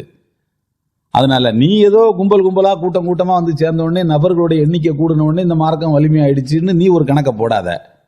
எண்ணிக்கையை கொண்டு இங்க எதுவும் ஆக போறது இல்ல. அல்லாஹ் அனைத்தையும் அறிந்தவன், அல்லாஹ் அனைத்தையும் கேட்டுக்கொண்டிருப்போம். இன்னல்லாஹ சமீஉன் அலீம். அதற்கடுத்து இது முதலாவது வசனம். அப்போ இந்த வசனத்துல அல்லாஹ் நமக்கு சொல்லி காட்டுவது ரொம்ப முக்கியமான ஒரு ஒழுக்கம் என்னவென்றால், முந்தக்கூடாது. அல்லாஹ்விடத்தில் எப்படி நடந்து கொள்ள வேண்டும், ரசூலிடத்தில் எப்படி நடந்து கொள்ள வேண்டும் என்றால், உங்க அறிவை நீங்கள் பிரமாதம் என்று கருதி விடாதீர்கள். அல்லாஹ்வுடைய அறிவுதான் பெரியது. அல்லாஹ் அனைத்தையும் அறிந்தவன். அல்லாஹ்வோட உங்களுக்கு கேட்காததெல்லாம் அல்லாஹ்வுக்கு கேட்குது. அல்லாஹ் அனைத்தையும் கேட்கக்கூடியவன். அதான் இதுல முதல் கட்டத்திலே அல்லாஹ் என்ன பண்றான்னா, ஒரு மனிதனுடைய ஆணவத்தை கட் பண்ணி விட்டுறான். நான் நேரத்தை ஒதுக்கி வந்திருக்கிறேன் வீட்டுக்கு, உன் நேரத்தை விட ரசூலுடைய நேரம் புனிதமானது, கண்ணியமானது. நீ கத்தி பேசுற அளவுக்கு நீ பெரிய ஆள் இல்ல. வெளியில வாங்க நீ கூப்பிட்டு அவங்க வர்ற அளவுக்கு நீ பெரிய ஆள் இல்ல, அவங்க சின்ன ஆளு கிடையாது. நீ ஒரு இடத்துக்கு வந்தீங்கன்னா காத்துரு. இப்போ ஒரு இடத்துக்கு நீங்க போறீங்க, நீங்க உங்க டைம் வர்ற வரைக்கும் நீங்க காத்திருக்கணும். இது அன்றாட வாழ்க்கையில கடைபிடிக்க வேண்டிய ஒழுக்கம். டாக்டர் அப்பாயின்மெண்ட்டுக்கு போறோம், காய்ச்சி மூச்சுன்னு கத்துறதா? உங்களுக்கு கொடுக்கப்பட்ட நேரம் வர்ற வரைக்கும் நீங்க காத்துதான் இருக்கணும். ஏன்னா அவங்க இடத்துக்கு தான் நீங்க போயிருக்கீங்க. இதன் மூலமாக அல்லாஹ் ஒரு சமூக ஒழுக்கத்தையும் நமக்கு இந்த முதல் வசனத்தின் மூலம் கற்றுக் கொடுக்கிறான். அதற்கடுத்து வசனம் 2, யா அய்யுஹல்லதீன ஆமனு லா தர்ஃபஉ அஸ்வாத்தக்கும் ஃபௌக ஸௌத்தின் நபி வலா தஜ்ஹரு லஹு பில் கவுல் கஜஹரி பஅதிக்கும் லிபஅத் அன் தஹபத அமாலுக்கும் அன்தும் லா தஷ்உரூன். ஓரினை நம்பிக்கை கொண்டவர்களே, உங்களுடைய குரல்களை நபியின் குரலை விட உயர்த்தாதீர்கள். வலா தஜ்ஹரு லஹு பில் கவுல், அவர்களிடத்தில் நீங்கள் சப்தமாகவும் பேசாதீர்கள். எப்படி? கஜஹரி பஅதிக்கும் லிபஅத், ஒருவர் மற்றவரிடத்தில் கத்தி பேசுவதை போல. நீங்க ஒருத்தருக்கு ஒருத்தர் கத்தி பேசிக்கிற மாதிரி, வாய்ஸ் ரைஸ் பண்ணி பேசிக்கிற மாதிரி ரசூலுல்லாஹ்ட்ட பேசாதீங்க. அப்படி பேசினால் அந்த தஹபத அமாலுக்கும், உங்களுடைய அமல்கள் அழிந்துவிடும். வஅன்தும் லா தஷ்உரூன், உங்களுக்கு தெரியாமலேயே நீங்க கஷ்டப்பட்டு சேர்த்து வச்ச எல்லா நன்மையும் போலா போயிடும். ரசூல்கிட்ட நீங்க கத்தி பேசுனீங்கடான்னு. இந்த வசனம் மதீனாவுக்கு போயிருந்தீங்கன்னா இந்த வசனம் உங்களுக்கு தெரியும். எங்க எழுதி போட்டிருப்பாங்க? இந்த வசனத்தை நீங்க பாருங்க. மதீனாவுல ரசூலுல்லாஹி ஸல்லல்லாஹு அலைஹி வஸல்லம் அவர்களுக்கு சலாம் சொல்ல போறக்கூடிய இடத்துல எழுதி போட்டிருப்பாங்க, உங்களுடைய குரலை ரசூலுடைய குரலை விட உயர்த்தாதீர்கள்னு. ஏன் அங்க எழுதி போட்டிருக்காங்கண்டா, இப்பவும் கத்தி அஸ்ஸலாமு அலைக்கும் சலாம் சொல்றோம்ல, தூரத்துல இருந்து பாய் அஸ்ஸலாமு அலைக்கும் பாய் சோமாரிகளா, இந்த மாதிரி ரசூலுல்லாஹ்க்கு சலாம் சொல்ல இப்பவும் சொல்லக்கூடாது. இப்ப சலாம் சொல்றதும் அஸ்ஸலாத்து வஸ்ஸலாமு அலைக்காவது மெதுவாக தான் சொல்லணும். எப்படி மெதுவா சொல்லணும்னா, 2 கண்டிஷன் இதுல அல்லாஹ் சொல்றான். ஒன்னு, உங்க நபியின் குரல் இப்போ நபி இருந்தாங்கண்டா என்ன குரல்ல அவங்க பேசுவாங்க, அந்த குரலை விட கீழே தான் அவங்க குரல் இருக்கணும். இது ஒண்ணு. உங்க குரலை தனியா எடுத்து கேட்டா, அது இந்த டெசிபல் இதுல எல்லாம் போட்டு பார்க்கும்போது இயல்பாவே அந்த குரல் உயர்த்தியும் இருக்கக்கூடாது. வலா தஜ்ஹரு லஹு பில் கவுல் கஜஹரி பாலிக்கும் பாலா, நீங்கள் ஒருவர் மற்றவரிடத்தில் பேசிக்கொள்வதை போலவும் அது இருக்கக்கூடாது. ரசூலுடைய குரலை விட குறைந்ததாகவும் இது இருக்க வேண்டும். தனியா எடுத்து பார்த்தாலும் தூக்கலா தெரியக்கூடாது, ரசூலோட குரலோட கம்பேர் பண்ணி பார்த்தாலும் அது கூடுதலா போகக்கூடாது, ஈக்குவலாகவும் இருக்கக்கூடாது, கீழே தான் இருக்கணும். ஈக்குவலா இருக்கலாமா, மேல போகக்கூடாது, ஈக்குவலா இருக்கலாமா, இருக்கக்கூடாது, கீழே தான் இருக்கணும். எதுக்கு? மரியாதை, கண்ணியம். இப்ப அவங்க இருந்தால் எப்படி நீங்க கண்ணியம் கொடுப்பீங்களோ, அது அவர்கள் உங்கள் கண்களுக்கு தெரியாத போதும் அந்த மரியாதையை நீங்க கொடுக்கணும். அதுதான் அவங்களுக்கு செய்யக்கூடிய மரியாதை. எத்தனை வருஷம் ஆச்சு? 1400, 1450 வருஷம், 1440 வருஷம் ஆயிடுச்சு. ஆனாலும் அந்த மரியாதை இன்னும் நீங்க கொடுத்துதான் ஆக வேண்டும். சரி, கொடுக்கலன்னா என்ன? அல்லாஹ் அடுத்து சொல்றான், அந்த தஹபத் அமாலுக்கும், உங்களுடைய நற்செயல்கள் எல்லாம் அழிந்து போய்விடும். அந்தும் லா தஷ்உரூன், அது உங்களுக்கு தெரியாது. எப்படி அழியுது? சத்தத்தை கூட்டினாலே இதாயிடுமா? ஆமா, இடும். பொதுவாகவே காமனா அல்லாஹ் குர்ஆன்ல சொல்லி காட்டுகிறான், நீங்கள் உங்களுடைய குரலை உயர்த்தாதீர்கள். இன்ன அன்கரல் அஸ்வாத்தி ல சௌத்துல் ஹமீர், சத்தத்திலேயே ஆக அருவருப்பான சத்தம் கழுதையின் சப்தம்னு சொல்றான் அல்லாஹ். ஏன்யா கழுத மாதிரி கத்துறன்னு அர்த்தம். அதுக்கு கத்தி எதுக்கு பேசணும்? அதான் ஒரு அரபு கவிதை ஒன்று உண்டு, இடிகளால் செடிகள் முளைப்பதில்லை, மழையால் தான் முளைக்கிறது. நீ எவ்வளவுதான் கத்தி பேசுறாலும் தெரியுதான், சப்ஜெக்ட் இருந்தா தான். போய் அச்சு பூச்சுன்னு கத்தி 1.5 மணி நேரம் நீங்க பயான் பண்றீங்கன்னா சப்ஜெக்ட் இருந்தா தானேங்க. சப்ஜெக்டே இல்லாம காய்ச்சி மூச்சுன்னு கத்துனா என்ன, யாருக்காவது திருந்துறதுக்கு வாய்ப்பு இருக்குமா? சப்தத்தில் அல்ல, குரல்ல உயர்த்துறதுல ஒண்ணுமே இல்லை. எதுலதான் இருக்கு? அதுல என்ன சப்ஜெக்ட் நீங்க சொல்றீங்கிறதுல தான் இருக்கு. அது மாதிரி நீங்கள் மழையாக உங்கள் வார்த்தைகள் இருக்க வேண்டுமே அன்று இடியாக இருக்கக்கூடாது. இடி மிரட்டும். மழை தான் செடிகளை முளைக்க வைக்கும், மழை தான் தாகத்தை தீர்க்கும், மழை நீரைத்தான் சேர்த்து மூளைக்குள் வைக்க முடியும். அதே போல ஞானத்தையும் அறிவையும் தான் சேர்த்து வைக்க முடியும். தவிர சத்தம் கேட்ட மறு நிமிஷமே கிழிஞ்சு, ஒருவேளை ஆபத்து கூட வரலாம் சத்தத்தினால, சவு கிழிஞ்சு போகலாம், காது கேட்காம கூட போகலாம். அதனால நீங்க இயல்பாகவே உங்கள் சத்தத்தை நீங்கள் நடக்கும்போது மெதுவாக நடங்கள், நீங்கள் நிதானமாக பேசுங்கள். சப்தத்தில் மிக மோசமான சப்தம் கழுதையின் சப்தம் அப்படின்னு அல்லாஹ் எச்சரிக்கிறான். அப்போ இந்த சாதாரணமா பேசினாலே கழுதையின் சப்தம்னு சொல்ற அல்லாஹ் அந்த அந்த அந்த இதை ரசூல்கிட்ட ரசூலுல்லாஹ்ட்ட திறமையை காட்டலாமா? அது அமைதியான இடம். ரசூலுல்லாஹ்வுக்கு மேல அமைதியாக தான், அவங்க குரல் மட்டும்தான் கேட்கணும், அவங்க சப்தம் மட்டும்தான், அந்த அறிவுரை மட்டும்தான் என்ன செய்யணும் கேட்கணும். அதனாலதான் சஹாபாக்கள் என்ன செய்வாங்கண்டா, ரசூலுல்லாஹி ஸல்லல்லாஹு அலைஹி வஸல்லம் அவர்கள் உரை நிகழ்த்த தொடங்கிவிட்டால் அப்படியே அமைதியாயிடுவாங்க. எந்த அளவுக்கு அன்னை ஆயிஷா ரலியல்லாஹு தஆலா அன்ஹா அவர்கள் சொல்கிறார்கள், எந்த அளவுக்கு அமைதியாக இருப்பாங்கன்னு சொன்னா, ஒரு கற்பனையா சொல்றாங்க, எங்கள் தலைகள்ல பறவைகள் கூட உட்கார்ந்து சென்று விட முடியும். இது ஒரு மரம்னு நினைச்சுக்கிட்டு பறவைகள் கூட என்ன செய்ய முடியுமா? அப்படி அது நடக்கல, அப்படி பண்ண முடியும். அந்த அளவுக்கு அமைதியா சஹாபாக்கள் இருப்பாங்க. ஒரு வார்த்தை குறுக்க பேச மாட்டாங்க. அப்படி இருந்தா தான் கேட்கிறவங்களுக்கு, சொல்றவங்களுக்கு என்ன தோணும்? சொல்லணும்னு தோணும், மேலும் மேலும் சொல்ல வேண்டும் என்று தோன்றும். அப்போ ரசூலுல்லாஹி ஸல்லல்லாஹு அலைஹி வஸல்லம் அவர்களுக்கு முன்னால இந்த ஒழுக்கங்களை கடைபிடிக்க வேண்டும். இது அமீர், ஒரு அமீர் ஒரு கூட்டம் நடத்துறார், ஒரு மஷூரா நடத்துறார், எல்லாத்தையும் கருத்து கேட்கிறாரு. கருத்து கேட்கின்ற இடம் சந்த கடை மாதிரி இருக்கக்கூடாது. ஒருவர் ஒரு கருத்தை சொல்லிவிட்டால் அதுக்கு மாற்று கருத்து உங்கள்கிட்ட இருந்துச்சுன்னா நான் இதிலிருந்து முரண்படுகிறேன். எப்படி முரண்படுகிறேன் அந்த விஷயத்தை மட்டும் சொன்னா போதும். அவர் பெரிய அறிவாளி மாதிரி பேசுறாரு, அவருக்கு தான் எல்லாம் தெரியும்னு பேசுறாரு அப்படின்னு இப்படி கிராஸ் பண்ணக்கூடாது. அப்படி அது அவர் கருத்து, இது என் கருத்து, நான் இதிலிருந்து முரண்படுகிறேன், அவ்வளவுதான். நான் சொன்னதுக்கு தான் மாத்தமா செய்றீங்க. அபூபக்கர் சித்திக் ரலியல்லாஹு அன்ஹுமா எவ்வளவு உயர்ந்த மனிதர்கள் பாருங்க, எவ்வளவு அற்புதமான ஒரு மனிதர்கள் பாருங்க. அவங்கள்ட்ட இருந்து இந்த இந்த சொற்கள் வரவும் அல்லாஹ் உடனே இந்த வசனத்தை இறக்குறான். அப்ப தரமான மனிதர்கள் இப்படி நடந்து கொள்ளக்கூடாது. என்ன நீங்க டக்குன்னு இப்படி டென்ஷன் ஆயிட்டீங்களே, கூல், பி கூல், அமைதியா இருங்க, அமைதியா இருங்க. ரசூல் இருக்கும்போது நீங்க எப்படி கத்தலாம் அப்படின்னு அல்லாஹ் என்ன செய்யறான், அவர்களை அமைதிப்படுத்துகிறான். அப்போ லா தர்ஃபஉ அஸ்வாத்தக்கும் ஃபௌக ஸௌத்தின் நபியி வலா தஜஹுர் லஹு பில் கௌலி கஜஹரி பாதுக்கும் லிபால் அன் தஹ்பத அமாலுக்கும் அன்தும் லா தஷ்உரூன். அதுக்கடுத்து வசனம் 3 பாருங்க. இன்னல்லதீன யகுத்தூன அஸ்வாத்தஹும் இன்த ரசூலில்லாஹ் உலாயிக அல்லதீன இம்தஹன அல்லாஹு குலூபஹும் லித்தக்வா லஹும் மக்ஃபிரத்தும் வ அஜ்ருன் அதீம். இப்போ ரெண்டாவது வசனத்துல என்ன சொல்றான், கத்தி பேசாதீங்க, கத்தி பேசினா நன்மை அழிஞ்சு போயிடுங்கிறான், உங்களுக்கு தெரியாமலே அழிஞ்சு போயிடுங்கிறான். மூணாவது வசனத்தில் என்ன சொல்றான்னா, கத்தி பேசாம அமைதியாக பேசினா என்ன கிடைக்கும், கத்தி பேசினா நன்மை அழிஞ்சு போயிடும், அமைதியா பேசினா என்ன கிடைக்கும் அதையும் சொல்லணும்ல, அதையும் சொல்றான். இன்னல்லதீன யகுத்தூன அஸ்வாத்தஹும், யார் தங்களுடைய குரல்களை தாழ்த்தி கொள்கிறார்களோ, இந்த ரசூலில்லாஹ் ரசூலுல்லாஹி ஸல்லல்லாஹு அலைஹி வஸல்லம் யார் தங்களுடைய குரல்களை தாழ்த்தி கொள்கிறார்களோ, உலாயிக அல்லதீன அவர்கள் எப்படிப்பட்டவர்கள் என்றால் இம்தஹனல்லாஹு குலூபஹும் லித்தக்வா அவருடைய இதயங்களை அல்லாஹ் தக்வாவுக்கான சோதனை களமாக வைத்தான். அதாவது உங்களுடைய இதயத்துல தக்வா இருக்கு. அதாவதுங்க எதுவா இருந்தாலுமே சோதனையில தான் அது உண்மையா பொய்யான்னு தெரிய வரும். மதுவே விற்பனை செய்யப்படாத ஒரு ஊர்ல உட்கார்ந்துக்கிட்டு நான் இது வரைக்கும் மதுவே குடிச்சதில்லை அப்படின்னு ஒருத்தன் சொல்ல முடியாது. மது விற்பனை செய்யக்கூடிய இடத்த அவன் தாண்டி தாண்டி போகணும், அங்க 2 பேர் குடிச்சிட்டு உளறிட்டு கிடக்கணும், அதை இவன் பார்க்கணும், அப்போ அவன் குடிக்காம இருக்கணும்.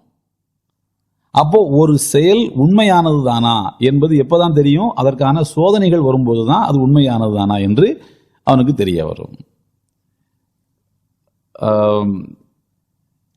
சிரியாவை முஸ்லிம்கள் கைப்பற்றுகிறார்கள்.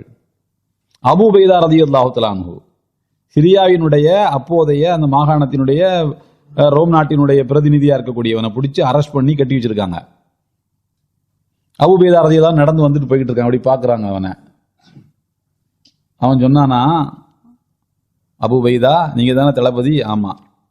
இது நாள் வரைக்கும் நீங்க ஒழுக்கமா இருந்தீங்கல்ல மதீனாவுல, மது கிடையாது, உபச்சாரம் கிடையாது, தப்பு திண்ணங்கள் கிடையாது, இதெல்லாம் சாதனை இல்லை. இப்போ எங்கள் ஊருக்கு கொண்டீங்கள்ல, சிரியாவை கொண்டீங்கள்ல, இங்கே எல்லாமே கிடைக்கும். இனிமே தான் உங்களுக்கு சோதனை இருக்கு. மதீனாவில் இருந்து நான் ஒழுக்கமாக வாழ்ந்தேன் அப்படின்னு சொல்றதுலாம் ஒரு அர்த்தமும் இல்லை. இப்போ உங்களுக்கு சோதனையை பார்க்கத்தானே போகிறோம், எங்கள் ஊருக்கு வந்ததுக்கு பிறகு எப்படி வாழணும்னு பார்க்கத்தானே போகிறோம். அபூ உபைதா ரலியல்லாஹு சொன்னாங்களாம், நீ உங்க ஊர் எங்க ஊருலாம் இல்லைப்பா, எங்கே போனாலும் எங்களுக்கு ரசூலுல்லாஹ் தான் வழிகாட்டி, ரசூலுல்லாஹ் தான் எங்களுக்கு வழிகாட்டி. இந்த மாதிரி தானே எங்கள் ஊரும் முன்னால் இருந்துச்சு, மக்காவும். எங்கள் ஊர் எப்படி இருந்துச்சு பிறகு? எங்கள் ஊர் இப்படி தான் இருந்துச்சு. ரசூலுல்லாஹ் வந்தாங்க, எல்லாத்தையும் விட்டுட்டு தான் வந்திருக்கோம். அதனால ரசூலுல்லாஹ்வுடைய சொற்கள் எங்களுக்கு வழிகாட்டும் அப்படின்னு சொன்னாங்க.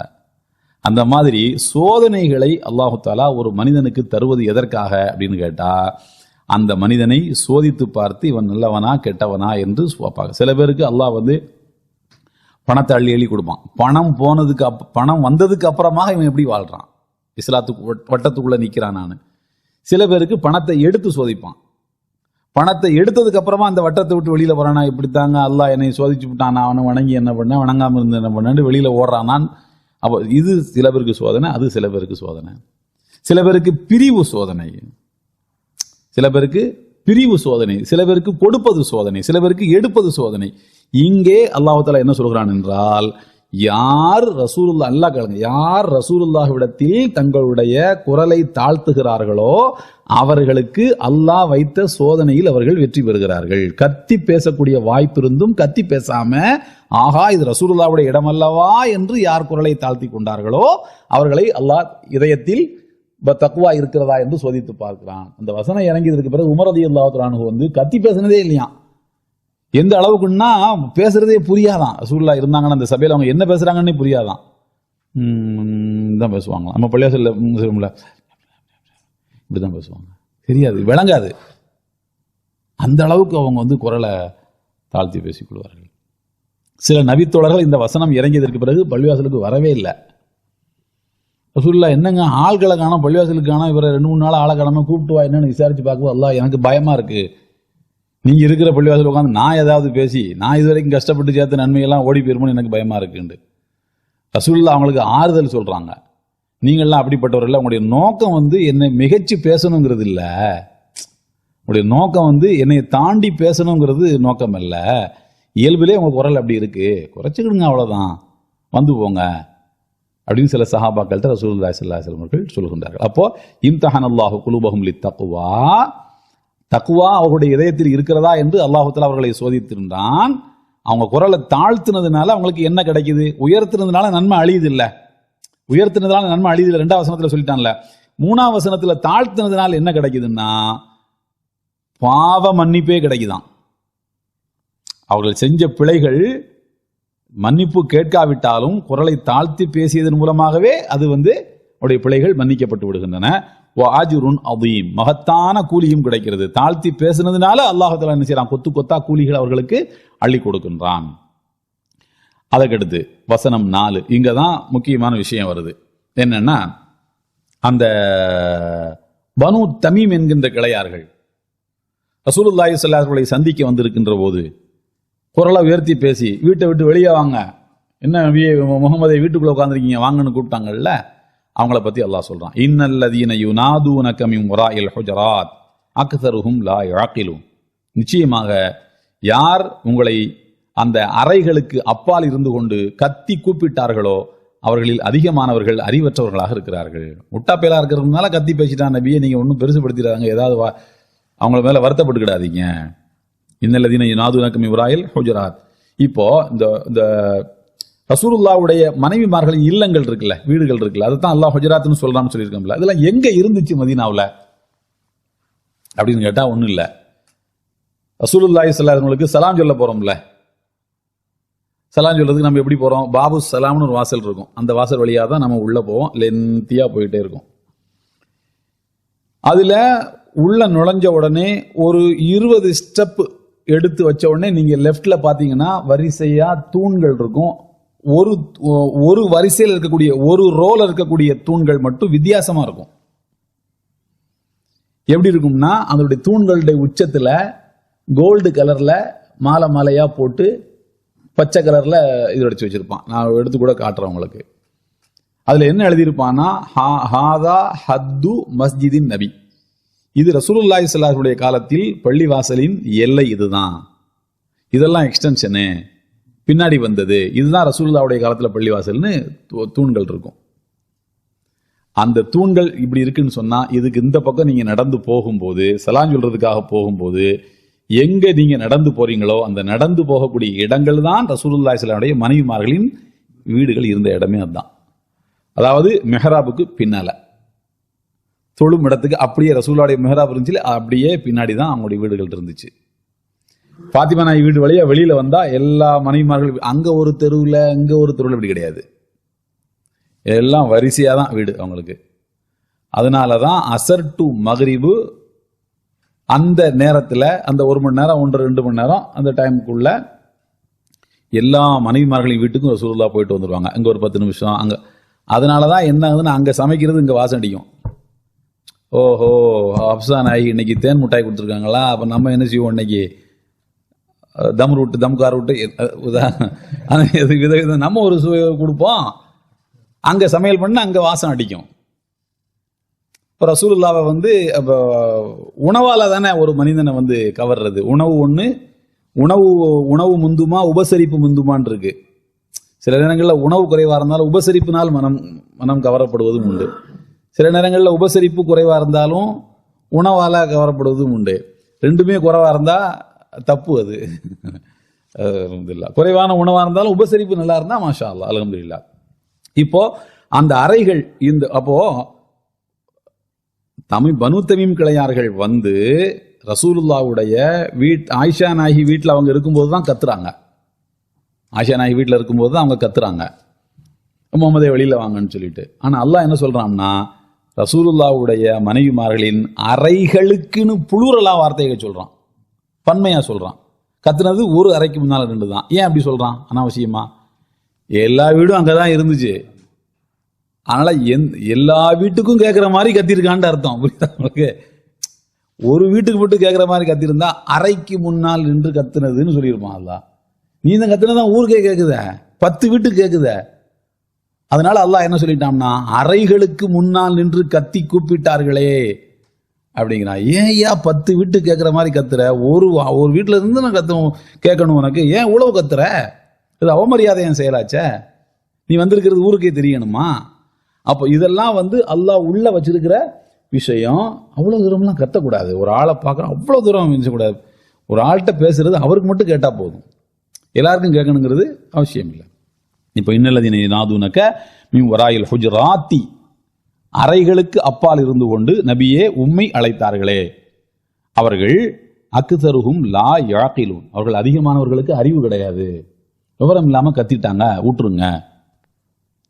அவர்கள் என்ன செய்திருக்க வேண்டும்? வலவ் அன்னஹும் ஸபரு ஹத்தா தஹ்ருஜ இலைஹிம், அவர்கள் மாத்திரம் பொறுமையோடு இருந்திருப்பார்களானால், சைப்புத்தன்மையோடு இருந்திருப்பார்களானால், எதுவரைக்கும்? ஹத்தா தஹ்ருஜ இலைஹிம், நீங்களாக வெளியே வரும் வரைக்கும். நீங்களா அவங்க வீட்டுடைய தேவைகளை முடிச்சுட்டு நீங்களா வெளியில வர்ற வரைக்கும் அவங்க பொறுமையா இருந்திருந்தாங்கன்னா லகான கைரல் லஹும், அதுவே அவர்களுக்கு நன்மையானதாக இருந்திருக்கும். வல்லாஹு கஃபூருர் ரஹீம், அல்லாஹ் மன்னிக்கக்கூடியவன், இரக்கம் உள்ளவன். அவங்கள அல்லாஹ் மன்னிப்பான், நீங்களும் மன்னிச்சிருங்கன்னு அதுக்கு அர்த்தம். அறிவற்ற முறையில் செய்யக்கூடிய பிழைகளை மன்னிச்சு பழகணும், இது உள்ள இருக்கக்கூடிய செய்தி. அறிவற்றவர்கள் அல்லாஹ் மன்னிக்கக்கூடியவன் என்ன அர்த்தம்? முட்டாத்தனமா ஒரு மனிதன் ஒரு தவறை செய்து விட்டான் என்றால் என்ன செய்யணும்? அவர்களை மன்னிக்கணும். அல்லாஹ் அப்படித்தான் மன்னிப்பான். உமர் ரலியல்லாஹு தஆலா அன்ஹு அவர்கள் உடைய ஆட்சி காலத்தில் அவங்க மஸ்ஜிது நபவியில் 2 பேர் உட்காந்து கத்தி பேசிட்டு இருக்காங்க. பள்ளிவாசலில் உட்காந்து கத்தி பேசிட்டு இருக்காங்க. உமர் ரலியல்லாஹு தஆலா அன்ஹு வெளியில பார்க்குறாங்க, உள்ள கத்தி பேசுறது வெளியில கேட்குது. உடனே அங்கிருந்து கல் எடுத்து அங்கே மேலே எரிஞ்சாங்க. திடீர்னு பக்கத்தில் பொத்துன்னு கல் வந்து விழுந்தா என்ன ஆகும்? பதறி போய் வெளியே கூப்பிட்டாங்க. மின் ஐ பல்திக்குமா, எந்த ஊர் அப்படின்னாங்க. அவன் நல்ல வேளை வெளியூருன்னு சொல்லிட்டான். அவன் உண்மையிலே வெளியூர் தான், எனக்கு இந்த ஊருன்னு. போலவு அந்துமா மின் ஹாதிஹில் பல்தத்தில் அவுஜாத்துக்குமா, நீங்க மட்டும் உள்ளூர்காரனா இருந்தா காயம் வர்ற மாதிரி உங்களை அடிச்சிருப்பேன். எங்க உட்காந்து பேசிட்டு இருக்கீங்க? பள்ளிவாசல்ல, ரசூலுல்லாஹ்வுடைய பள்ளிவாசல்ல உட்காந்து கத்திக்கிட்டு கூப்பாடு போட்டுக்கிட்டு. அல்லாஹ் என்ன சொல்றான்? சத்தத்தை கூட்டாதீங்க, உயர்த்தாதீங்கன்னு அல்லாஹ் சொல்றான். அங்கே உட்காந்து கத்திட்டு இருக்கீங்க. அப்போ அவங்களுக்கு அது வெளியூர், அவங்களுக்கு அது பழக்கம். இந்த பள்ளிக்கு வந்து போய் அமைதியா பேசி பழக்கம் இல்லை, புதுசு. உமர் ரலியல்லாஹு என்ன சொல்றாங்க? வெளியூர்காரனா இருந்தா அவ விட்டேன், உள்ளூர்காரனா இருந்தா காயம் வர்ற மாதிரி அடிச்சிருப்பேன். அப்போ அறியாமல் செய்யக்கூடிய பிழைகளை மனிதன் மன்னித்து பழக வேண்டும். திட்டமிட்டு வேண்டும் என்று செய்யக்கூடிய பிழைகளுக்கு தான் அல்லாஹ் என்ன செய்யறான்? தண்டனையை கொடுக்குறான். ஆதம் அலைஹிஸ்ஸலாம் அவர்கள் தப்பு செஞ்சாங்க, மறந்து. இப்லீஸ் தப்பு செஞ்சான், வேணும்ண்டு. இப்லீஸை தூக்கி அல்லாஹ் எரிஞ்சான். ஆத நபியை மன்னிப்பு கேளுங்கன்னு சொன்னான். தப்பு செய்ய தெரிஞ்ச ஆத நபிக்கு எப்படி மன்னிப்பு கேட்கறதுன்னு தெரியல. மனுஷன் அப்படித்தானே, தப்பு மட்டும் செய்து விதமா செய்வான், எப்படி மன்னிப்பு கேட்கன்னு தெரியாது. ஆத நபிக்கு எப்படி மன்னிப்பு கேட்கன்னு தெரியல. அல்லாஹ் சொல்றான், ரப்பனா ஸலம்னா அன்ஃபுஸனா வ இல்லம் தக்ஃபிர் லனா வ தர்ஹம்னா லனகூனன்ன மினல் காசிரீன்னு கேளுங்கங்கறான். அல்லாஹ் தான் சொல்லி கொடுக்குறான். குர்ஆன்ல அல்லாஹ் சொல்றான், ஃபதலக்கா ஆதமு மிர் ரப்பிஹி கலிமாத், அல்லாஹ்விடமிருந்து ஆதம் நபி மன்னிப்பின் வார்த்தைகளை கற்றார்கள். ஃபதாப அலைஹி, அதை சொன்னதுக்கு பிறகுதான் அல்லாஹ் அவங்கள மன்னிச்சான். அப்போ ஆத நபியை 2 பேரும் அல்லாஹ்வுடைய அடிமை தானே. ஆத நபியும் அல்லாஹ்வுடைய அடிமை, ஷைத்தானும் அல்லாஹ்வுடைய அடிமை தான். ஒருத்தரை மன்னிச்சு ஒருத்தரை ஏன் மன்னிக்கல? இவர்கள் மறந்தும் அறியாமலும் செய்தது. அவன் வேணும்னே செஞ்சான். நான் நெருப்பால படைக்கப்பட்டவன், நான் தான் உயர்ந்த வேண்டும். அப்போ அறியாமல் செய்கிற பிழைகளை மன்னிக்கணும். நம்ம பிள்ளைங்க, நம்முடைய மனைவி, நம்ம கணவர், நம்ம உற்றார் உறவினர்கள் அறியாமல் ஏதாவது பேசிட்டாங்க வச்சுட்டாங்கண்டா, அவன் என்ன பார்த்து இப்படி செய்தான், அதனால நான் அவன்கிட்ட பேச மாட்டேன். நான் ஒரு 5 வருஷம் ஆச்சுங்க அவற்றையெல்லாம் பேசி, நான் ஒரு 15 வருஷம் ஆச்சுங்க இவங்கள்ட்ட பேசி, சாதாரணமாக சொல்றாங்க. பார்ப்போம், பேசுறது இல்லை. அறியாமல் செய்தால் மன்னிக்க வேண்டும். இது அல்லாஹ்வின் கேரக்டர். அல்லாஹ் அப்படிதான் மன்னிப்பான். அல்லாஹு கஃபூருர் ரஹீம். அதுக்கடுத்து ரொம்ப முக்கியமான வாழ்க்கையில கடைபிடிக்க வேண்டிய முக்கியமான ஒழுக்கம் ஒன்று, வசனம் 6. யா ஐயுஹல்லதீன ஆமனு, ஓரிரை நம்பிக்கை கொண்டவர்களே, இன் ஜாஅக்கும் ஃபாசிகும் பினபஇன் ஃபதபையனு. மொபைல் காலகட்டங்களில் ரொம்ப முக்கியமானது. மொபைல் வந்துருச்சு இப்போ கையில. இன் ஜாஅக்கும் ஃபாசிகும் பினபஇன், உங்களிடத்தில் பாவி ஒருவன் ஒரு தகவலை கொண்டு வந்தால் ஃபதபையனு, அந்த தகவலை நீங்கள் தெளிவுபடுத்திக் கொள்ளுங்கள். தெளிவுபடுத்தாமல் விட்டால் என்ன ஆகும்? அன் துசீபு கோமம் பி ஜஹாலா, உங்களிடத்தில் இருக்கக்கூடிய அறியாமையின் காரணமாக நீங்கள் ஒரு சமுதாயத்தையே தொல்லைக்குள்ளாக்கி விடக்கூடும். அதன் மூலம் ஃபதுஸ்பிஹு அலா மா ஃபஅல்தும் நாதிமீன், உங்களுடைய செயல்களால் நீங்களே வருத்தப்படக்கூடியவர்களாக பின்னர் ஆகிவிடுவீர்கள் அப்படின்னு சொல்றான். இப்போ இந்த வசனம் இறக்கப்பட்ட பின்னணி என்னன்னு நான் சொல்றேன்.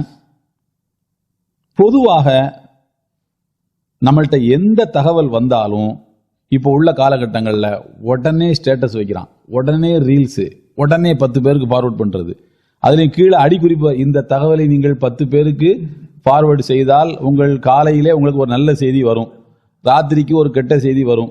ஃபார்வர்டு செய்யாட்டா கெட்ட செய்தி வரும், ஃபார்வர்ட் பண்ணிட்டா நல்ல செய்தி வரும். இவன் ஃபார்வர்ட் பண்ணிட்டு உட்காந்து காத்துக்கிட்டே உட்காந்துருப்பான், என்னடா நல்ல செய்தி வருது அப்படின்னு சொல்லிட்டு. இந்த அயோக்கியத்தனமெல்லாம் ரொம்ப சாதாரணமா உலகத்துல நடந்துகிட்டு இருக்குது. அப்ப எந்த செய்தியும் உங்களுக்கு ஒரு செய்தி வந்தால் அதற்கு நீங்கள் பொறுப்பல்ல. உங்கள்ட்ட இருந்து அது வெளியே போயிடுச்சுன்னா அதுக்கு நீங்க தான் பொறுப்பு. நம்மள்ட்ட இருந்து ஒரு செய்தி வெளியில போயிடுச்சுன்னா அதுக்கு நாம தான் பொறுப்பு. ஆகையினால எந்த செய்தி உங்களுக்கு வந்தாலும் அதை நீங்கள் தெளிவுபடுத்துங்கள். இது சரியா தவறான்னு தெளிவுபடுத்துங்க. பாருங்க, சுலைமான் நபியினுடைய காலத்துல அவங்களுக்கு ஹுதுஹுது பறவைண்டு ஒரு பறவை இருந்ததாக அல்லாஹ் சொல்றான். குர்ஆன்ல சொல்றான்ல, சூரத்துன் நம்லில் அல்லாஹ் சொல்லி காட்டுது. அதுல ஹுதுஹுது பறவைய கொஞ்ச நேரமா காணவில்லை. ஏன் ஹுதுஹுது பறவையை காணவில்லை என்று சுலைமான் நபி அவர்கள் விசாரிக்கின்றார்கள். சூரத்து நம்ல் 27 வசனம் 20, பறவையை காணவில்லை. மாலில் ஆரல் ஹுதுஹுது, பறவையை காணவில்லையே, என்ன ஆயிற்று என்று சுலைமான் நபி கேட்டார்கள். அம்கான மினல் காயிபின், ஒருவேளை இந்த படை நடத்தி போகக்கூடிய பகுதி ஹுதுஹுது பறவையை ஏன் கூட்டிட்டு போறாங்கன்னா, எந்த பகுதியில தரையில தண்ணி இருக்கும், எந்த பகுதியில ஒரு 10 அடி தோண்டுனா தண்ணி இருக்குமோ தோண்டி அந்த படையினர்களுக்கு தண்ணி கொடுக்கறது, குதிரைகளுக்கு தண்ணி போட்டுறது, ஒட்டறது, இதெல்லாம் செய்யறதுக்காக அந்த பறவையை கூட்டிட்டு போவாங்க. அப்துல்லா பின் அப்பாஸ் ரலியல்லாஹு தஆலா ஒருத்தர் கேட்டாராம், அதெல்லாம் சரி, ஹுதுஹுது பறவை தரைக்கு அடியில போகக்கூடிய தண்ணி இருக்கக்கூடிய இடத்த கூட கரெக்டா கண்டுபிடிச்சு சுலைமான் நபிக்கு சொல்லுது, அங்கதான் அவங்க படைகளை தங்க வைக்கிறாங்க. ஆனா அதே ஹுதுஹுது பறவை கீழே வலைய விரிச்சு மேல தானியங்களை போட்டு, அதுக்கு மேல கொஞ்சம் மண்ணு போட்டு, அதுக்கு மேல கொஞ்சம் தானியங்களை போட்டு வலைய மறைச்சு வச்சிருக்கிறான் வேடன். அந்த தானியத்துக்கு ஆசைப்பட்டு அது தானியத்தை எடுக்க வந்த இடத்துல வலையில மாட்டிக்கிடுத. பூமிக்கு கீழே போற தண்ணியை தெரியக்கூடிய ஹுதுஹுது பறவைக்கு வலை மறைஞ்சிருக்குன்னு தெரியாதா அப்படின்னு சொல்லிட்டு ஒருத்தர் கேட்கிறார் அப்துல்லா பின் அப்பாஸ் ரலியல்லாஹு தஆலா. அதுக்கு அவங்க சொல்றாங்க, ஏங்க விதி முடிஞ்சு போச்சுன்னா கண்ணு பார்வையும் தெரியாது, சொல்றோம்ல இங்க போகாதடா போகாதன்னா வெளியே தானே போறான் அவனுக்கு, அங்கதான் அதாபு இருக்குன்னா நம்ம என்ன செய்ய முடியும் அப்படின்னு அப்துல்லா பின் அப்பாஸ் ரலியல்லாஹு தஆலா சொல்றாரு. இப்போ ஹுதுஹுது பறவை எங்க போச்சு அப்படின்னு கேட்கும்போது அவங்க சொல்றாங்க, அந்த ஹுதுஹுது பறவை சொல்லுகிறது, வஜிதுக மின் சபஇம் பினபஇன் யகீன்.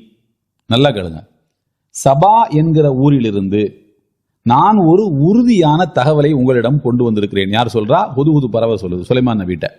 சபா என்கிற நாட்டிலிருந்து நான் ஒரு யகீன், உறுதியான தகவலை கொண்டு வந்திருக்கிறேன். அதாவது நானே வெரிஃபை பண்ணிட்டேன், நம்ம கண்ணால பார்த்தது உண்மைதானா அப்படிங்கிறத நானே என்ன பண்ணிட்டேன், வெரிஃபை பண்ணிட்டு தான் உங்கள்கிட்ட சொல்றேன். ஏன்னா சுலைமான் நபிட்ட போய் சொல்லக்கூடாது, கண்டுபிடிச்சிட்டு அவ்வளவுதான், உடனே அடுத்த அன்னைக்கு மத்தியானம் சாப்பாடு வச்சிருவா ஹுதுஹுது பறவை, அவ்வளவுதான், முடிஞ்சு போச்சு. அப்போ சபஇம் பினபஇன் யகீன் என்ன செய்தி? இன்னி வஜத்து இம்ராத்தன், நான் ஒரு பெண்மணியை பார்த்தேன். தம்லிக்குஹும், அந்த பெண்மணி தான் அந்த ஊர் மக்களுக்கு ராணி. ஊத்தியத்து மின்குல்லி ஷையின், எல்லா வகையான பாக்கியங்களையும் அல்லாஹ் அந்த பெண்மணிக்கு கொடுத்திருக்கின்றான். நல்ல செல்வம், நல்ல வசதி வாய்ப்பு, நல்ல எல்லா மக்களும் கட்டுப்படுறாங்க. பொம்பளை, சில பேர் பொம்பளைனா கட்டுப்பட மாட்டாங்க, அது என்ன நான் ஆம்பளை நான் அப்படி இல்லை, அந்த ஊர் மக்கள் எல்லாம் அந்த அரசிக்கு கட்டுப்படுறாங்க, ராணிக்கு கட்டுப்படுறாங்க. அப்படிப்பட்ட ஒரு வாய்ப்பு அந்த அம்மாவுக்கு. வலஹா அர்ஷுன் அதீம், மிகப்பெரிய சிம்மாசனத்தில் அவர் உட்கார்ந்து ஆட்சி செய்து கொண்டிருக்கின்றார். வஜத்துஹா வ கௌமஹா யஸ்ஜுதுன லிஷம்ஸி மின் தூனில்லாஹ், அவரும் அந்த பெண்மணியும் அவர்களை பின்பற்றிய மக்களும் சூரியனுக்கு போய் சிரமணிந்து கொண்டிருக்கின்றார்கள் அல்லாஹ்வை விட்டு விட்டு. வஸைனலஹும் ஷைத்தானு அமாலஹும், ஷைத்தான் அவருடைய சொற்களை அலங்கரித்து காட்டிக் கொடுங்க. அப்படியே போகுது. சுலைமான் நபி இதை எல்லாத்தையுமே கேட்டுட்டு உறுதியான தகவல் நானே வெரிஃபை பண்ணிட்டேன்னு ஹுதுஹுது பறவை சொன்னதுக்கு அப்புறமாக மேலிருந்து தான் பார்க்கும் பறவை. ஒரு காட்சி இப்படி பார்க்கறதுக்கு மேலிருந்து பார்க்க தெளிவா தெரியும், அப்படித்தானே? மேலிருந்து பார்த்தா தெளிவா தெரியும். தெளிவா பார்த்துட்டு வந்து தகவல் சொல்லுது, உறுதியான தகவல்னு சொல்லுது. ஆனா சுலைமான் நபி என்ன சொல்றாங்க தெரியுமா? அதுதான் ஃபத்த பையனுங்கிறது. கால சுலைமான் நபி சொல்கிறார்கள், சனம்புரு, நான் கவனிப்பேன், அசதக்த அம் குந்த மினல் காதிபீன், நீ பொய் சொல்கிறாயா உண்மை சொல்கிறாயா என்று நான் பார்த்து தான் இந்த விஷயத்தில் ஒரு முடிவு எடுப்பேன். இத்தனைக்கும் சுலைமான் நபிக்கு நீண்ட நெடுங்காலமாக ஸ்பையா இருந்தது அந்த பறவை தான். நீண்ட நெடுங்காலமாக இருக்கக்கூடிய ஒருவர் சொன்னாலும் கூட வெரிஃபை செய்யாமல் நம்பினால் அந்த பறவைக்கு ஒன்றும் பிரச்சனை இல்லை. நீங்க முடிவெடுத்து நீங்க தான் மாட்டிக்க போறீங்க. வேலைக்காரனுக்கு தகவல் கொடுத்ததோட வேலை முடிஞ்சு போச்சு. பாஸ் எனக்கு வந்த தகவலை சொன்னேன் பாஸ், என்ன பாஸ், அவன் கையை கழுவிட்டு ஓடி போயிடுவான், நீங்க மாட்டிக்குவீங்க. அப்போ அந்த பறவை கொடுத்த தகவலை கூட சுலைமான் நபி அவர்கள் வெரிஃபை பண்ணிட்டு தான் அந்த அம்மாவுக்கு கடிதம் அனுப்புகிறார்கள், நீங்க இஸ்லாத்தை ஏத்துக்கிடுங்க அப்படின்னு சொல்லிட்டு. அப்போ இதுல நமக்கு கிடைக்கக்கூடிய தகவல் என்னன்னு சொன்னா, எவ்வளவு நம்பகமான மனிதர்கள் நமக்கு வந்து சொன்னாலும் அதை ஒரு தடவை நம்ம வெரிஃபை பண்ணி கொள்ள வேண்டும். பண்ணாவிட்டால் என்ன நடக்கும்? அல்லாஹ் சொல்கிறான், ஃபதபையனு, தெளிவுபடுத்திக் கொள்ளுங்கள், அன் துஸீபு கௌமம் பிஜஹாலத்தின், விவரமற்ற மூடத்தனமாக எதையாவது ஒன்றை செய்து யாருக்காவது நீங்கள் தீங்கிழைத்து விடக்கூடும். யாருக்காவது நீங்கள் தீங்கிழைத்து விடக்கூடும். பல தகவல்கள் உலகத்தில் நம்பிக்கையற்ற வதந்திகளை கேட்டதுனால தான் பல பிரச்சனைகள் உலகத்தில் நடந்திருக்கு. வதந்திகள்னால தான் பல கொலைகள் நடந்திருக்கு. வதந்திகள்னால தான் பல ஆட்சிகள் கவிழ்ந்திருக்கு. சொல்றவனுக்கு அப்படி இல்லை, ஈஸியாக அவன் பேசாமல் சொல்லிட்டு போயிட்டே இருப்பான். நம்ம அது ஒரு ஆக்ஷன் எடுக்கும் போது அதை கன்ஃபார்ம் பண்ணாம செய்யாதீர்கள். அப்படி செய்தால் என்ன நடக்கும்? ஃபதுஸ்பிஹு அலா மா ஃபஅல்தும் நாதிமீன், நீங்கள் செய்த செயலுக்காக பின்னர் வருத்தப்படக்கூடியவர்களாக ஆகிவிடுவீர்கள் என்று அல்லாஹ் சொல்கிறான். அப்போ நீங்க வருத்தப்படுவீங்க, தகவலை சொன்னவனுக்கு எந்த இழப்பும் இல்லை. தகவலை சொன்னவனுக்கு எந்த இழப்பும் இல்லை, மாட்ட போறது யாரு தான்? நீங்க தான். அதனால தெளிவுபடுத்திக்கிட வேண்டியது உங்க பொறுப்பு தான். இது நம்முடைய அன்றாட வாழ்வில் நாம நம்முடைய குடும்ப வாழ்க்கையிலையும் சரி, நம்முடைய சொந்த பந்தங்களுடைய வாழ்க்கையிலையும் சரி, நம்முடைய சொந்த வாழ்க்கையிலையும் சரி, ஒருவரை பற்றி ஒரு தகவல் வருதுன்னா அதை வெரிஃபை பண்ணாம நம்பவே கூடாது. ஒரு ஹதீஸில் இப்படி கூட வருது, இப்னு மாஜான்னு நினைக்கிறேன். ஒரு சபையில உட்கார்ந்து நீங்கள் பேசிக் கொண்டிருக்கும் போது ஷைத்தானே என்ன செய்வானா, மனித உருவத்தில் ஒரு செய்தியை உங்க காதுல போட்டுட்டு போயிடுவானா. ஷைத்தானே மனித உருவத்தில் ஒரு செய்தியை போட்டுட்டு போயிடுவானா. ரசூலுல்லாஹ் சொல்றாங்க, உங்களுக்கு அந்த செய்தி ஞாபகம் இருக்கும், சொன்னவன் ஞாபகம் இருக்காது. பார்த்துருக்கீங்களா? சில நேரங்களில் யாரோ சொன்னாங்க, யாருன்னு தான் எனக்கு தெரியல, ஒன்றும் இல்லை, நம்ம ஃப்ரெண்டு தான், நம்ம கூட உட்காந்து பேசுகிறவர் தான். ஷைத்தான் விளையாண்டுட்டு போயிட்டான். அவரை அந்த நேரத்தில் அவருடைய உருவத்தில் வந்தானா, அவரே வந்தாரா, விளையாண்டது ஷைத்தான். ரசூலுல்லாஹ் சொல்றாங்க, சொன்னவர் நினைவு இருக்காது, சொன்ன செய்தி மட்டும் நினைவு இருக்கும். அதை நீங்க நம்பக்கூடாது. ஷைத்தான் மனித உருவத்தில் வருவானா? வருவான். தாருன் நதுவாவில் ரசூலுல்லாஹி ஸல்லல்லாஹு அலைஹி வஸல்லம் அவர்களை என்ன செய்யறது, மக்காலிருந்து விரட்டுறதா கொலை பண்றதான்னு பேசும்போது நஜ்து நாட்டினுடைய ஒரு கிழவனின் உருவத்தில் ஷைத்தான் சொன்னானாம், அவரை நீங்க கொலை பண்ணீங்கன்னா குறைச்சிகள் உங்களை விட மாட்டாங்க, பழிக்கு பழி வாங்கிடுவாங்க. நாடு கடத்துனீங்கன்னா அவர் அந்த நாட்டில் போய் இஸ்லாத்தை சொல்லுவாரு. அவருக்கு என்ன இருக்கு, மக்கானா என்ன மதீனா எங்க விட்டாலும் அவர் இஸ்லாத்தை தான் சொல்ல போறாரு. அதனால ஒண்ணு பண்ணுங்க, அவரை நீங்க கொலையே பண்ணிருங்க. ஆனா ஒரு ஆள் மட்டும் பண்ணாதீங்க. மக்கால் இருக்கக்கூடிய 10 முக்கியமான குடும்பத்தை சார்ந்த 10 இளைஞர்களின் கையில வாழ கொடுங்க. 10 பேரும் சேர்ந்து வெட்டட்டும். குறைஷிகளால 10 குடும்பத்தையும் பகைக்க முடியாது. அதனால எதுக்கு போட்டுக்கிட்டு அவர் இறந்து போயிட்டாரு விட்டுருவோம்னு விட்டுருவாங்க. அப்படின்னு இந்த ஐடியாவை சொன்னவன் யாருன்னா ஷைத்தான் தான். நஜ்து நாட்டினுடைய கிழவனின் உருவத்தில் சொன்னான். அதே போல பத்ர் போர் சமயத்தில் சொன்னா ஷைத்தான் நம்ம சுராக்காவினுடைய உருவத்தில் வந்து சொன்னான், இவங்களை விடாதீங்க, வெறும் 313 பேர் தான் இருக்கான், போட்டு பார்த்துடலாம், நமக்கு தான் வெற்றி அப்படின்னு அவங்கள நல்லா உசுப்பத்துனா, நல்லா தூண்டுனான். போர் மெம்பரமா நடந்துகிட்டு இருக்கும்போது அவன் வந்து அவங்க ஒருத்தர் கையை கொடுத்துட்டு தானே களத்தில் நிற்கிறாங்க அரணுக்காக. நிற்கும் போது மெதுவாக காலை பின்ன வைக்கிறானா. என்ன சார் காலை மெதுவாக பின்ன வைக்கல, எனக்கு பயமா இருக்குண்டு.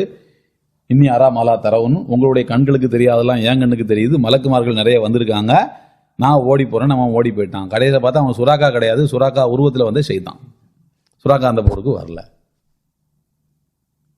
அப்போ ஷைத்தான் வந்து மனித உருவத்திலும் வந்து என்ன செய்வான், அவனுக்கு நோக்கம் என்ன, உங்களை வந்து ஷிருக்கு வைக்க சொல்லி பார்த்தான், நீங்க ஷிருக்கு வைக்கல. பெரும்பாவங்களை செய்ய வச்சு பார்த்தான், அதெல்லாம் முடியாது, நான் வட்டி வாங்க மாட்டேன், அதில் உறுதியா இருந்துட்டீங்க. என்னவெல்லாமோ உங்களை சொல்லி பார்த்தான், நீங்க கேட்கல. ஓஹோ, இப்ப என்ன பண்ற பாருன்னு ஒரு வதந்தியை அவங்க காதுல போட வைக்கிறான். கேட்கறதுக்கு நல்லா இருக்கு, சுவையா இருக்கு. உடனே ஒருத்தரை கூப்பிட்டு, தெரியுமா உங்களுக்கு விஷயம், இன்னைக்கு இப்படியாம்ல, எதுல வந்தது, வாட்ஸ்அப்பு பார்த்தேன்ல, எனக்கு கொஞ்சம் அனுப்பி விடுங்க, நானும் பார்க்குறேன். இவர் அனுப்பினோடனே டக்குன்னு இவர் தான் 15 குரூப்ல இருப்பாரு. காலையில் வந்துருச்சு 15 குரூப்ல இருந்து இவருக்கு சலாத்தை பார்த்தா தான் அப்பாடா. சில அதாவது இப்போ உள்ள உலகம் எப்படி ஆகி போச்சுன்னா, அந்த குரூப்ல சலாம் வரலன்னா ஆள் மௌத்தா போயிட்டாருன்னு கொண்டு போய் புதைச்சாலும் புதைச்சிருவாங்க. அதனாலேயே சில பேர் குரூப்ல சலாம் போட வேண்டியிருக்கு. பல குரூப்புகளுக்கு இதை அனுப்பி தான் ஆக்டிவா இருக்கிறத அவர் வந்து காட்டிக்க வேண்டிய கட்டாயத்தில் இருக்கிறாரு.